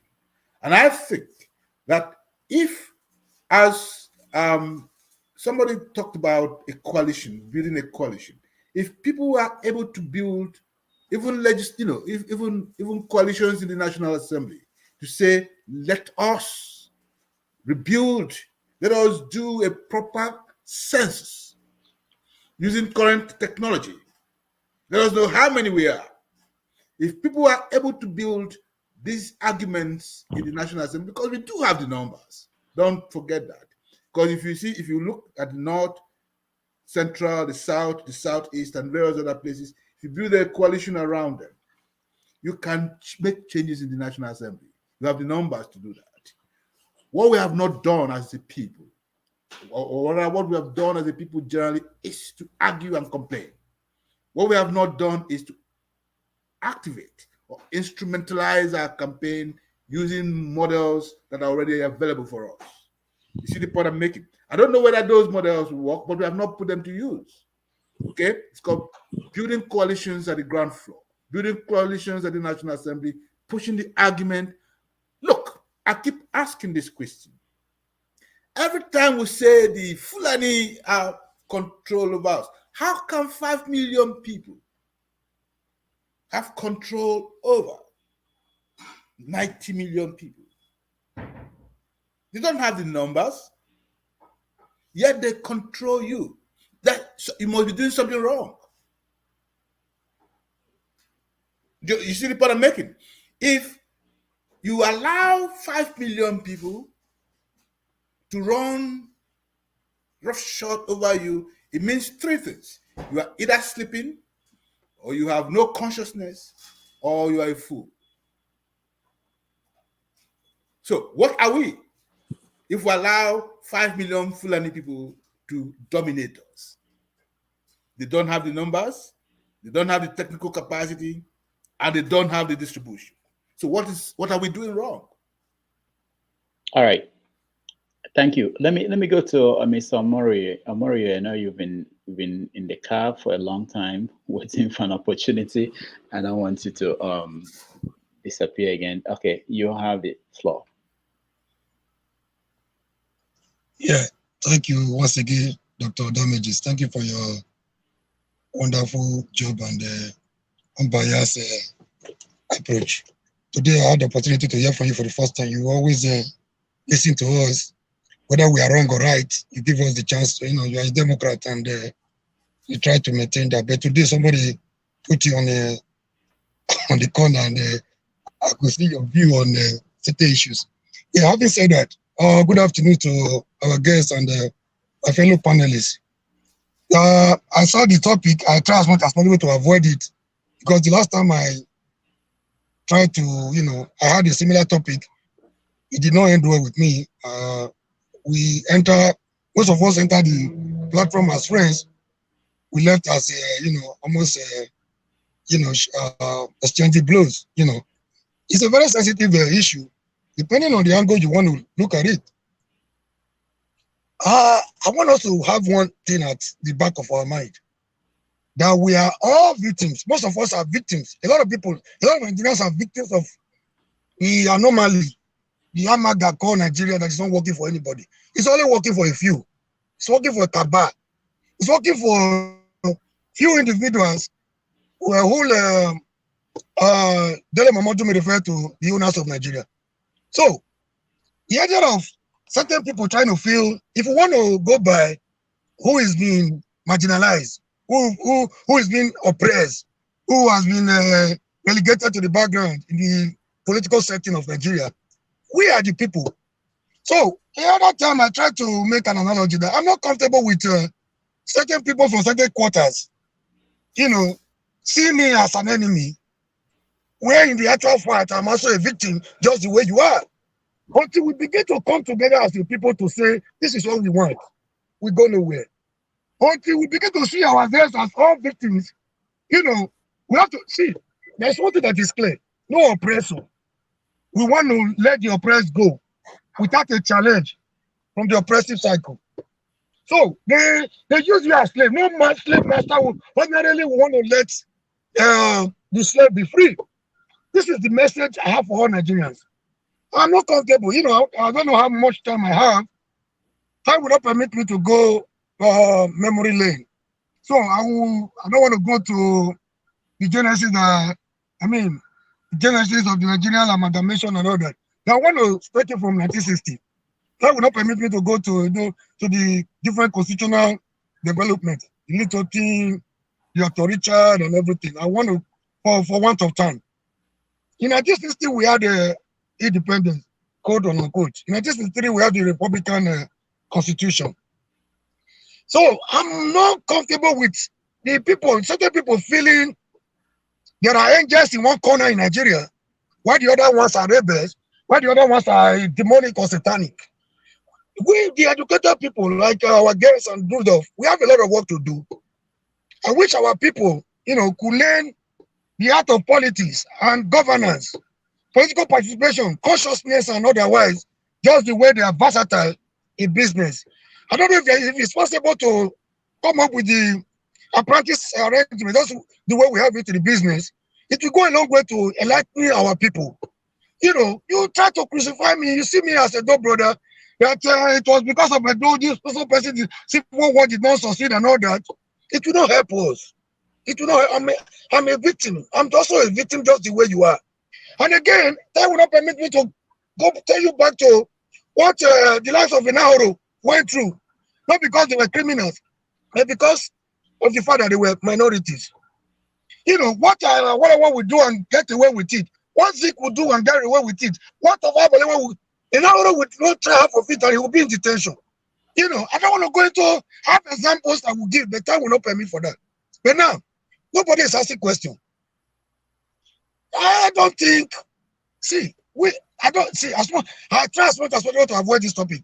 But I always come here to preach how we can overcome the mistakes of the past, how we can work together as a people, how we can love ourselves so that we don't continue to repeat the same mistakes of our forefathers. And that is exactly what we are doing. Okay. I don't know how we can come together. On this platform today, we are here as brothers. In 1963, between 63 and 64, I cannot still understand why our brother Zik could not form a coalition. There was a general election, and no party was strong enough to form the government at the center. There was need for coalition and collaboration. I cannot get it. Why they're giving the intelligent and the people-oriented ideas of whatever, Zik could not form a coalition with the government of whatever UPN, but decided to go to NPC, Northern People's Congress, to form a coalition government, then thereby becoming a device. No matter how you look at it, whether executive power or no executive power, he knew the implication of what he was doing. That is by the wayside. In 1966, January 16, 1966, we had a coup. We had a coup. You know, was it necessary? Was there injustice in the land? Of course, there was injustice. Was there another way we would have, a better way to go about it? Of course, there were a lot of ways. I mean, the coup would have been avoided, either by design or by accident. The aftermath of that coup, left a lot of people, and most people, to believe that it was targeted against them. And that coup was led by our brother from the Eastern region. And when the dust from that coup, settled down, a lot of people were not happy. They felt aggravated. Was there acrimony? Was there disagreement? Was there, disagreement between the various regions? Yeah, there was. But the coup of that 1966 did not help matters. It wasn't the situation for Nigerians. The hatred among the nationalities became worse. And then that was what necessitated the counter coup of July. Between January and July, within 6 months, there was a counter coup. And what is it? Do you know also that the protests of that coup, history has it that they were not tried. And the penalty for coup protests was supposed to be death sentence. Somebody even had I read something that most of them were even actually being paid. They were still on the payroll of the federal government. I don't want to go into the nitty-gritty of how the Santana of Sokoto were executed and all that. I try to be as much as possible not to be biased. If there's any destabilized Nigerian today, it's me. I mean, the counter coup did not have matter too. It was a kind of revenge. Do you know? We don't see. Within 6 months, we had unitary system of government. We had the regions could develop at their own pace. Within 6 months, the person that changed from the unitary, from regional government to unitary, was still our beloved brother, Agwironsi. Within 6 months, he concentrated all the power at the center. That was not done by the Fulani man. We put the sugar there, but when the Fulani came and realized the sugar was sweet, they found it difficult to let it go. That one was also caused by our brother, Agwironsi. Can you just let me learn? In a minute, I'll be through, please. Please, sir. Please, sir. Oh, no, go ahead. Okay. That did not also help matters. And again, the unity system of government, today a lot of people are clamoring for back to the region. It's going to be difficult. What do you do to the states that have been created? That mistakes have been made. I don't want us to dwell too much on the mistakes that have been made, so that we don't continue to have issues. What I want at this juncture is for us to synergize. The need for collaboration. We can move forward and go away from the horrible and terrible past. In even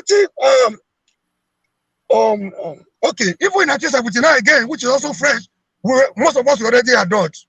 In 1979, we already, grown. It's not what we read from historical books. Now, 1979, our brother Shagari, Kweme became a vice to Shagari.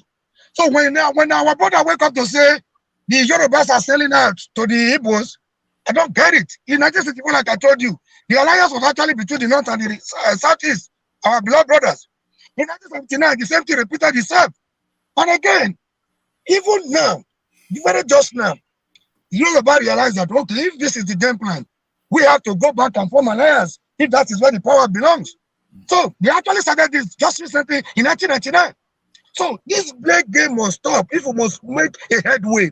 We must not continue the way our forefathers made their no mistakes, so that we will not continue to repeat the same mistake. And we cannot continue to do the same thing over and over and expect a different result. It's tantamount to insanity. This is my humble submission. I don't want to go all along, but time will not permit me. Please, we should not see it and another region as an enemy. We are all victims. I'm a victim of Nigeria. The system is not working for anybody. Thank you very much. Okay, Omori, you are touching on aspects of Nigerian history that I'm really, really very interested in, because that's one of the areas that I've been researching. Modern Nigeria and the evolution of the modern Nigerian state. Let's start from the Independence Constitution of 1960. Okay? In 1960, when the 1959, December 1959 elections happened, the NCNC won 2 million votes, 1 point something million votes across Nigeria. The next party to it was the Northern People's Congress, which won about 570 something thousand votes. And then the next party was Action Group, which won about 540 something thousand votes. You could see that the NCNC, what was called, Omori, are you listening? Go on. Are you listening? Because I want you to absorb this so that you can understand. I'm listening. I'm listening to you. 1959 election. I'm listening to you, sir.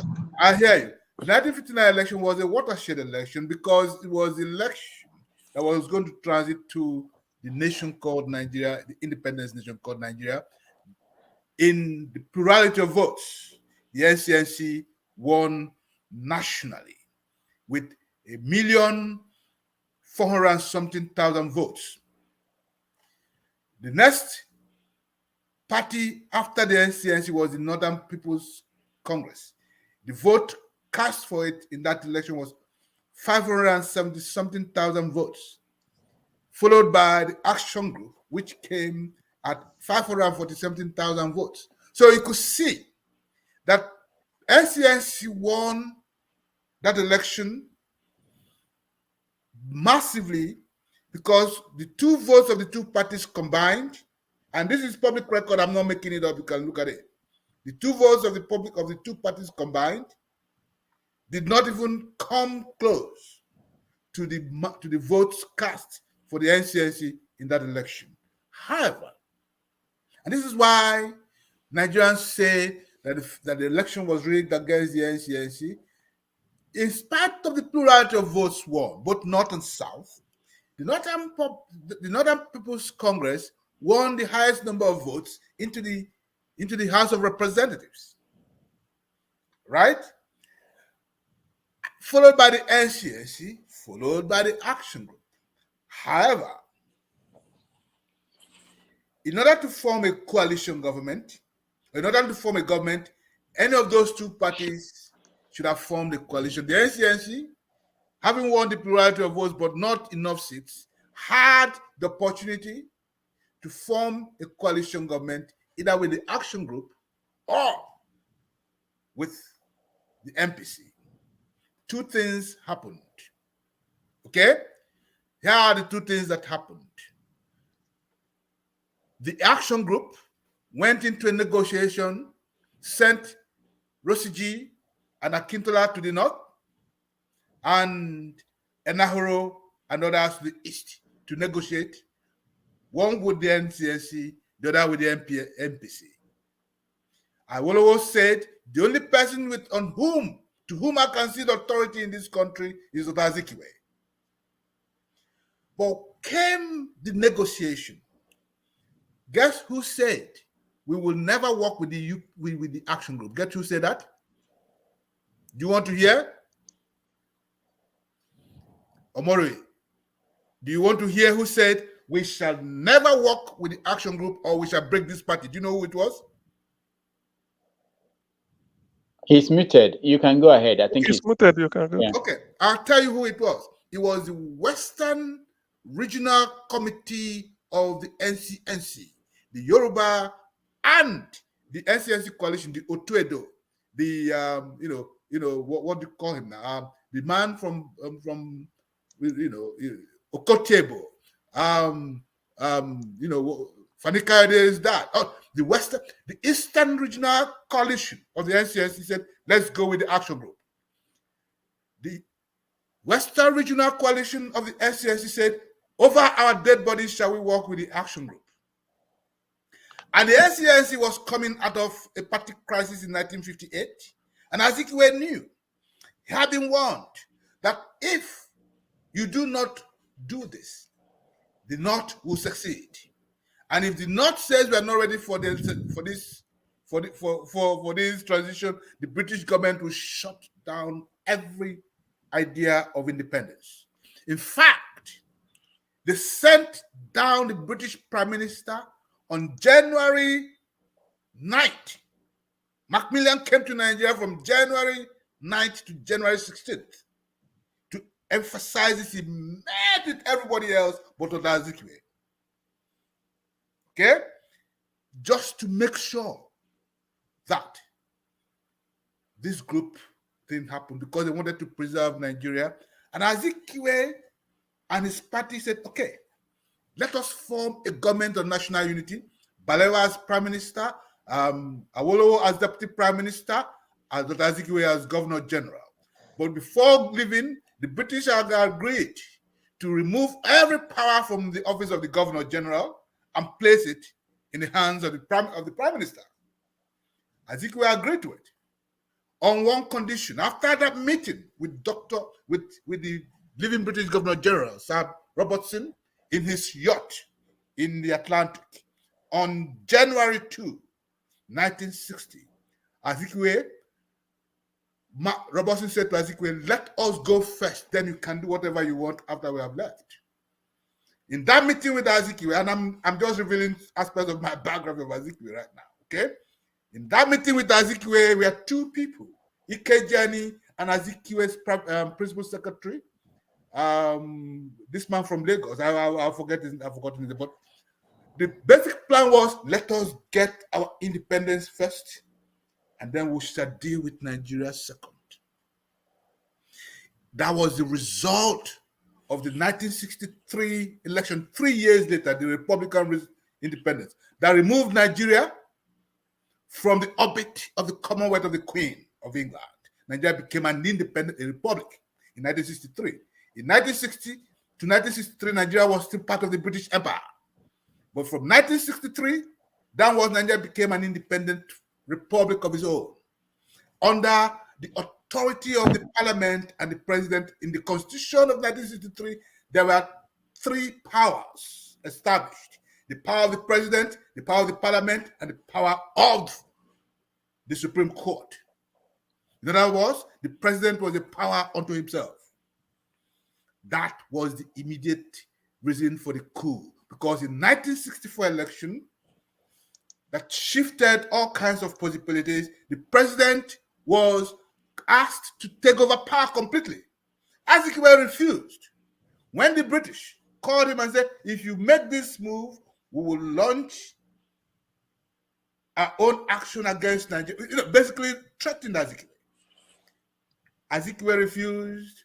The organizers of that coup said to him, well, the president has refused to take control of the federation, and therefore we shall plan a coup and hand power to the man that now saw as the forceful character that would challenge what they call the North.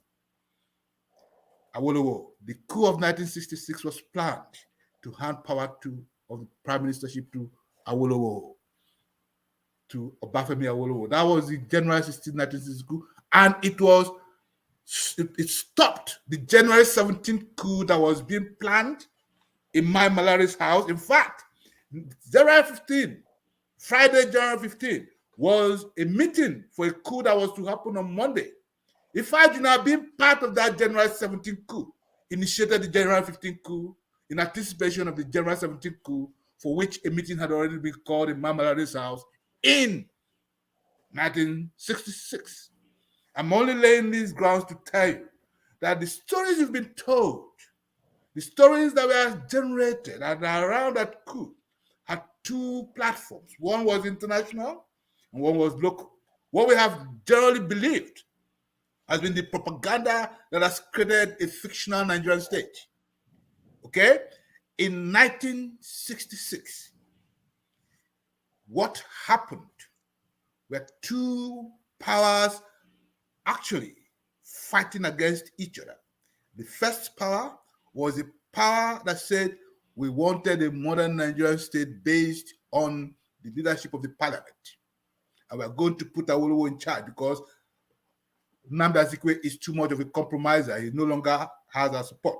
The young officers took a coup and it was stopped by two people. Two people. Ojukwu in the north and Ironsi in the south. They ended that coup led by Ifajuna and Nzogu. You are talking about a unitary state it was not a unitary state as such. What happened in 1966 was that in February 1966, or in January 1966, Ironsi talked to Simeon Adebo and said, give us a framework from which we can use to govern the state.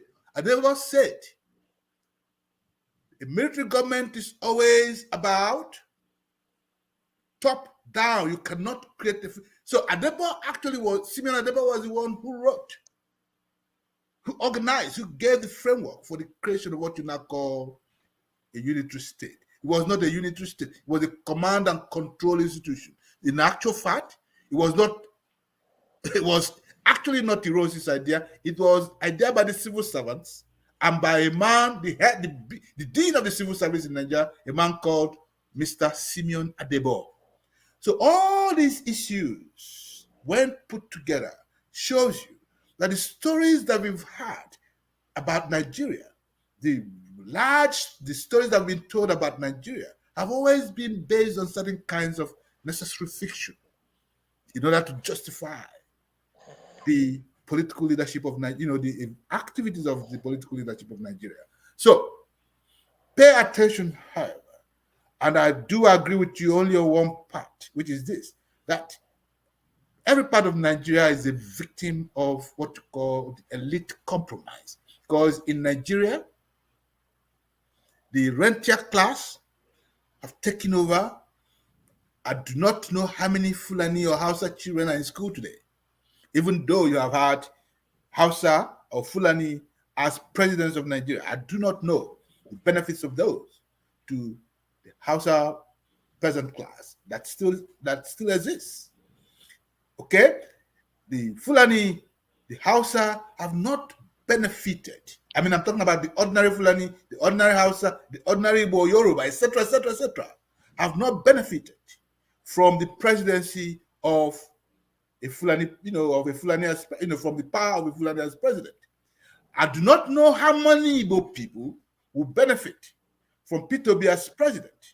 I do not know how many Igbo will benefit from the secession called Biafra if we do not have institutional capacity to hold to account those who run public leadership. That's where we have a missing link. The capacity of the ordinary citizen to organize, to hold accountable those who govern or who are elected to govern that space. Nigeria is today a mostly ungoverned space because citizens' compromise or citizens' coalitions have collapsed. That's where I think we should focus our attention. The idea of a citizens' coalition and a citizens' convention and a citizens' compromise rather than of a late compromise. That's been the kernel of my discourse today. Wow. Does that make sense to you? Yes, thank you. Thank you so much, Professor Nwakanma.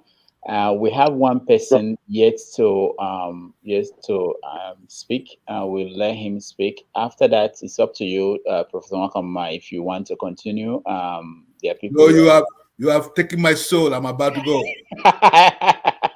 I know. You've done well. This is more than 4 hours, Yes. So Chukwudi Nwankwo, you are the last person here. Just opportunity to say something. Go ahead. Thank you, Doctor and Professor, for enlightening us today. Thank you. I wish to make some comments. Firstly, there is no ideology or politics or religion or language or food uniting Nigeria. You cannot mix oil with water unless you have a soap and it forms an emulsion. I have respect for Zeke, but I believe Zeke was wrong in so many ways. And your heroes can have some flaws also. Mm-hmm. Like Chinua Achebe is my hero, but I don't believe there was a Nigeria. There's never been a Nigeria. The Chinese are united by Han Chinese. The British united by their religion and imperialism. The Germans united by religion and alcohol. The French united by religion and food. The Italians united by food and women. So what is uniting Nigeria? There is nothing. And you mentioned the Constitution. You have a Constitution whereby Kano State has as much representation in the National Assembly as the entire Southeast. How can you move anything? A Constitution that is written to favor one side, you cannot change anything. The whole thing has to be brought down. You cannot build a house from the roof downwards. You have to have a firm foundation, not quicksand, before you can build a house. And Omori, I don't know, you said the leader of the coup was from the east. I thought Zog was from the Midwest. It's still debatable who led who. But I know that both of them were very active in planning and executing the coup. So, and Prof, you said something about executive powers. If you have powers and you can't use it, then you don't have any power. Why didn't Zeke use his executive power to squelch the Operation Weighty in the Midwest? All right. You are cutting me. Okay, I've waited for a long time. I have football practice in about 20 minutes. That was why I was raising my hand. I have football practice in 20 minutes. I'm late. I play football, soccer, if you like, every Sunday. But go ahead. That's fine. Thank you so much. Professor, before you answer the question, I want to bring in Alexi. He was here several times in and out, so he just came back. I want him to. Somebody has somebody's line is. Alexis, you. All right. So I'll give him a chance to ask a question, and I will meet him again if he continues to be this noisy. Go ahead, Alexis.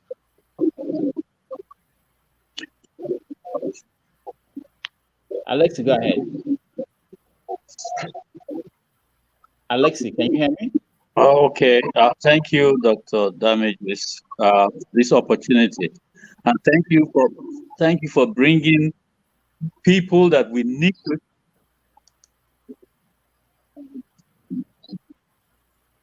Go ahead. You have two platforms open. You can log off from one of them. You are joining us. Maybe you are watching on YouTube and you are joining this. Yes, that has been going on, and so that's what has been kicking me out, in and out. Turn off the YouTube. You're already in the studio, so we don't. Okay, I have to go back. Oh no, we can't. We don't have time now. He has to go. Just say your question. Ask your question. Go ahead. Go ahead. We can hear you. Go ahead. It's just noisy. Okay. All right. Professor Nwakanma, you can answer the first question from Chukwudi. Well, I will say this, and thank you very much, Chukwudi, for answer for point. Of course, Dr. Ezekwe was human. He had a lot of flaws. Among his flaws was his great love of women. He didn't mind a couple of them. So any man who has immense appetite for women must be put to question. And Ezekwe had immense appetite for, he had his flaws. He was also actually not. He made certain political mistakes. No question about that. And his political mistakes were mistakes of a particular kind of nature. They were not egregious mistakes. Ezekwe was a liberal intellectual. He was not a revolutionary. All right, and I think he was a Fabian socialist, so to say. He was not a revolutionary, and that's part of the problems with analyzing him. The question of how the first coup took place is still subject, but anyone who has seen the manuscripts of Ifeanyi's account of that would know that Ifeanyi led that coup. He was the mind behind the coup. As a matter of fact, he was in two coups at the same time. He was the commissary for the Mai Malari coup that was to be, that was staged for Monday, January 17th. He was being an insider in that coup. yeah, as brigade major, that led him. You know, he was the one serving people, you know, when they had gathered in Lagos on January 15th. And the ops have been flown to take off for the coup on Monday. That he then said everything is a go. He was the man who gave the orders for the coup to commence on January 15, 1966. In fact, Nzogu was the leader of the coup in the north. Okay, he with Onwatuegu and the rest. But Nzogu, yes, was from the Midwest. That's the truth. And but in the very, very, very end of the question would be, what do you do if you have executive power and you could not stop the Waitier movement of 1965? It was not up to Zik to stop the Waitier movement of 1975. It was the job of the parliament. The parliament had political power, had police power. Somehow the Constitution of 1965 had given police power to the Parliament of Nigeria, of whom the head, or whose leader was the Prime Minister. The Prime Minister advised the President from the Parliament.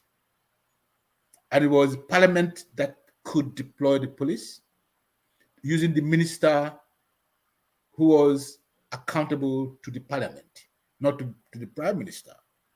Okay? It was the Parliament that could stop, that could deploy people to war, was not the President. The executive, it was the President who could appoint, but it was not under the parliamentary system, the President who could deploy. They were all answerable to him.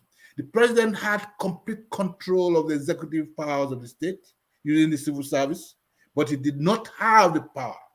The war powers resided in the Parliament of the nation. I hope you see the distinction. So as I said, there were three institutions of state: the President, the Parliament, and the Supreme Court. The Prime Minister was head of the government, head of the business of government in the Parliament, and could mobilize the Parliamentary Committee and the Council of and the Executive Council. Okay, but because of the Constitution, the Prime Minister could not even deploy during war. That was why the GOC, the British GOC, said, I don't take orders from you, Mr. President. I take orders from the Minister of Defense. Although that was a wrong conclusion, because you see, the Minister of Defense himself took orders from the President. Okay, so it was a chicken and egg situation, and it was a constitutional situation. And when Zik sought to clarify his powers under the war powers, the Chief Justice of the Federation said, well, logically speaking, the GOC is correct because he took his orders from the minister. Unless you ask the minister, the GOC cannot reverse his order. But the minister was nowhere to be found because he was sick and he was in Europe being attended to. So it was a chicken and egg situation. That's why we must be very careful with how we analyze these issues of power and constitutional authority. Okay. Can I say something, please? Yes. Could Zik have fired the defense minister? No, Zik could not. The parliament. Why? Zik can close down the parliament. Sindai. Okay. The prime minister propositioned to Zik who will be minister, and Zik appointed the minister based on the advice of the prime minister. But once the minister took position, he was accountable to parliament. And the parliament, therefore, was the person that the prime minister was the head of government in parliament. However, here was Zik's authority. Zik could close down parliament and lock the keys and say, until I wake up, Parliament does not exist. And that was the powers that the young officers wanted him to use. And Zik said, I cannot exceed my constitutional authority. And they were angry with him. All right. Thank you, Obi. Kulata, quickly, you have something to say? Just a quick question, because I know you guys are way over time. Yeah. Yeah. Quick question. So, I mean, right now there's a lot of clamor for Yoruba Nation, Biafra, and so on and so forth, being like the panacea of our problems. But prior to colonial history, we had our natural fault lines. You did mention the 100 years Yoruba Civil War. That was real. We enslaved each other. That's why they sold millions of us. So do you think those natural fault lines will not reappear? Because as bad as Nigeria is, it has a sense of kind of like galvanizing ethnic nationalities to unite, to have some solidarity. Prior to Nigeria, there was no that. It was one city state versus another city state, depending on the size, or one hamlet versus another hamlet, whatever it is. We're very divided. So it's returning to ethnic nationality as a lot of Nigerians envisage it. Is it going to help situations? The people that are not capable as a country of 200 million, will they be capable as a balkanized state? Well, okay. I think I made that point earlier. Once you dismantle Nigeria, you have all kinds of schismatic movements. No question about it. That's why I talked about the 100 Years' War. Nigeria is the big elephant against whom everybody can kick. Once that elephant is no longer there, we begin to kick ourselves. Okay? That will be schism. Okay? No question about it. And that's why I asked that question. It's easy to succeed, to hoist that flag. But what we have not thought about is how to hold on the flag. You will create the same condition as happened in medieval Africa, in which the big empires collapsed, and there'll be war all over the place. And that's why I made that reference, that the only force that settled the Yoruba wars was Nigeria, southern Nigeria, as created by the British. That's when the war ended. That's why they sent Johnson to Lagos to go and meet Carter, so that they will bring all kinds of solutions to the Yoruba wars. Once Nigeria collapses, you have all kinds of schisms and schematic movements. This will be first stage. Mbise will be fighting in Mbano. Mbano will be fighting in Bitoli. Oguta will be fighting. Akure will be fighting Eba. There will be no end to it. That's why some of us have said Nigeria is a fortunate accident. The British created it to exploit it. But once we inherited it, we are the owners of it. We took from Nigeria. Our nationalists fought to remove Britain, the hands of Britain from Nigeria, so that we will own that thing which they have created. We own it. We do with it what we want. It is no longer a British property. It is the property of those who are the inheritors of modern Nigeria. We either let the rentier class continue to own it, or the people themselves as citizens, humanize and civilize it. That's our option. But to dismantle it, we need to be aware of the implications of its dismantling. Does that make sense? Yeah. Got it. Yeah. Right. All right. Thank you so much, Professor Nwakanma. I know a lot of people are trying to raise their hands. I'm not seeing them. We have to go. Thank you so much for joining us. We'll continue the conversation another time. You broke the record, 4 hours and 18 minutes. All right. I just want to ask. So our earlier conversation. You owe me your first daughter now. Yeah. I know our conversation. We talk about that, and then Of course, I want to announce that in 2 weeks we have Dele Rotimi joining us, and next week we are going to bring another interesting guest. So stand by, keep watching, and Obi, thank you so much, Obi, for Thank joining. you very much. Appreciate, My pleasure. I appreciate that, and all our audience, those that are gone, and Maxwell, thank you, James, Kalata, CM, Jude, and Omori. I will see you guys again next week.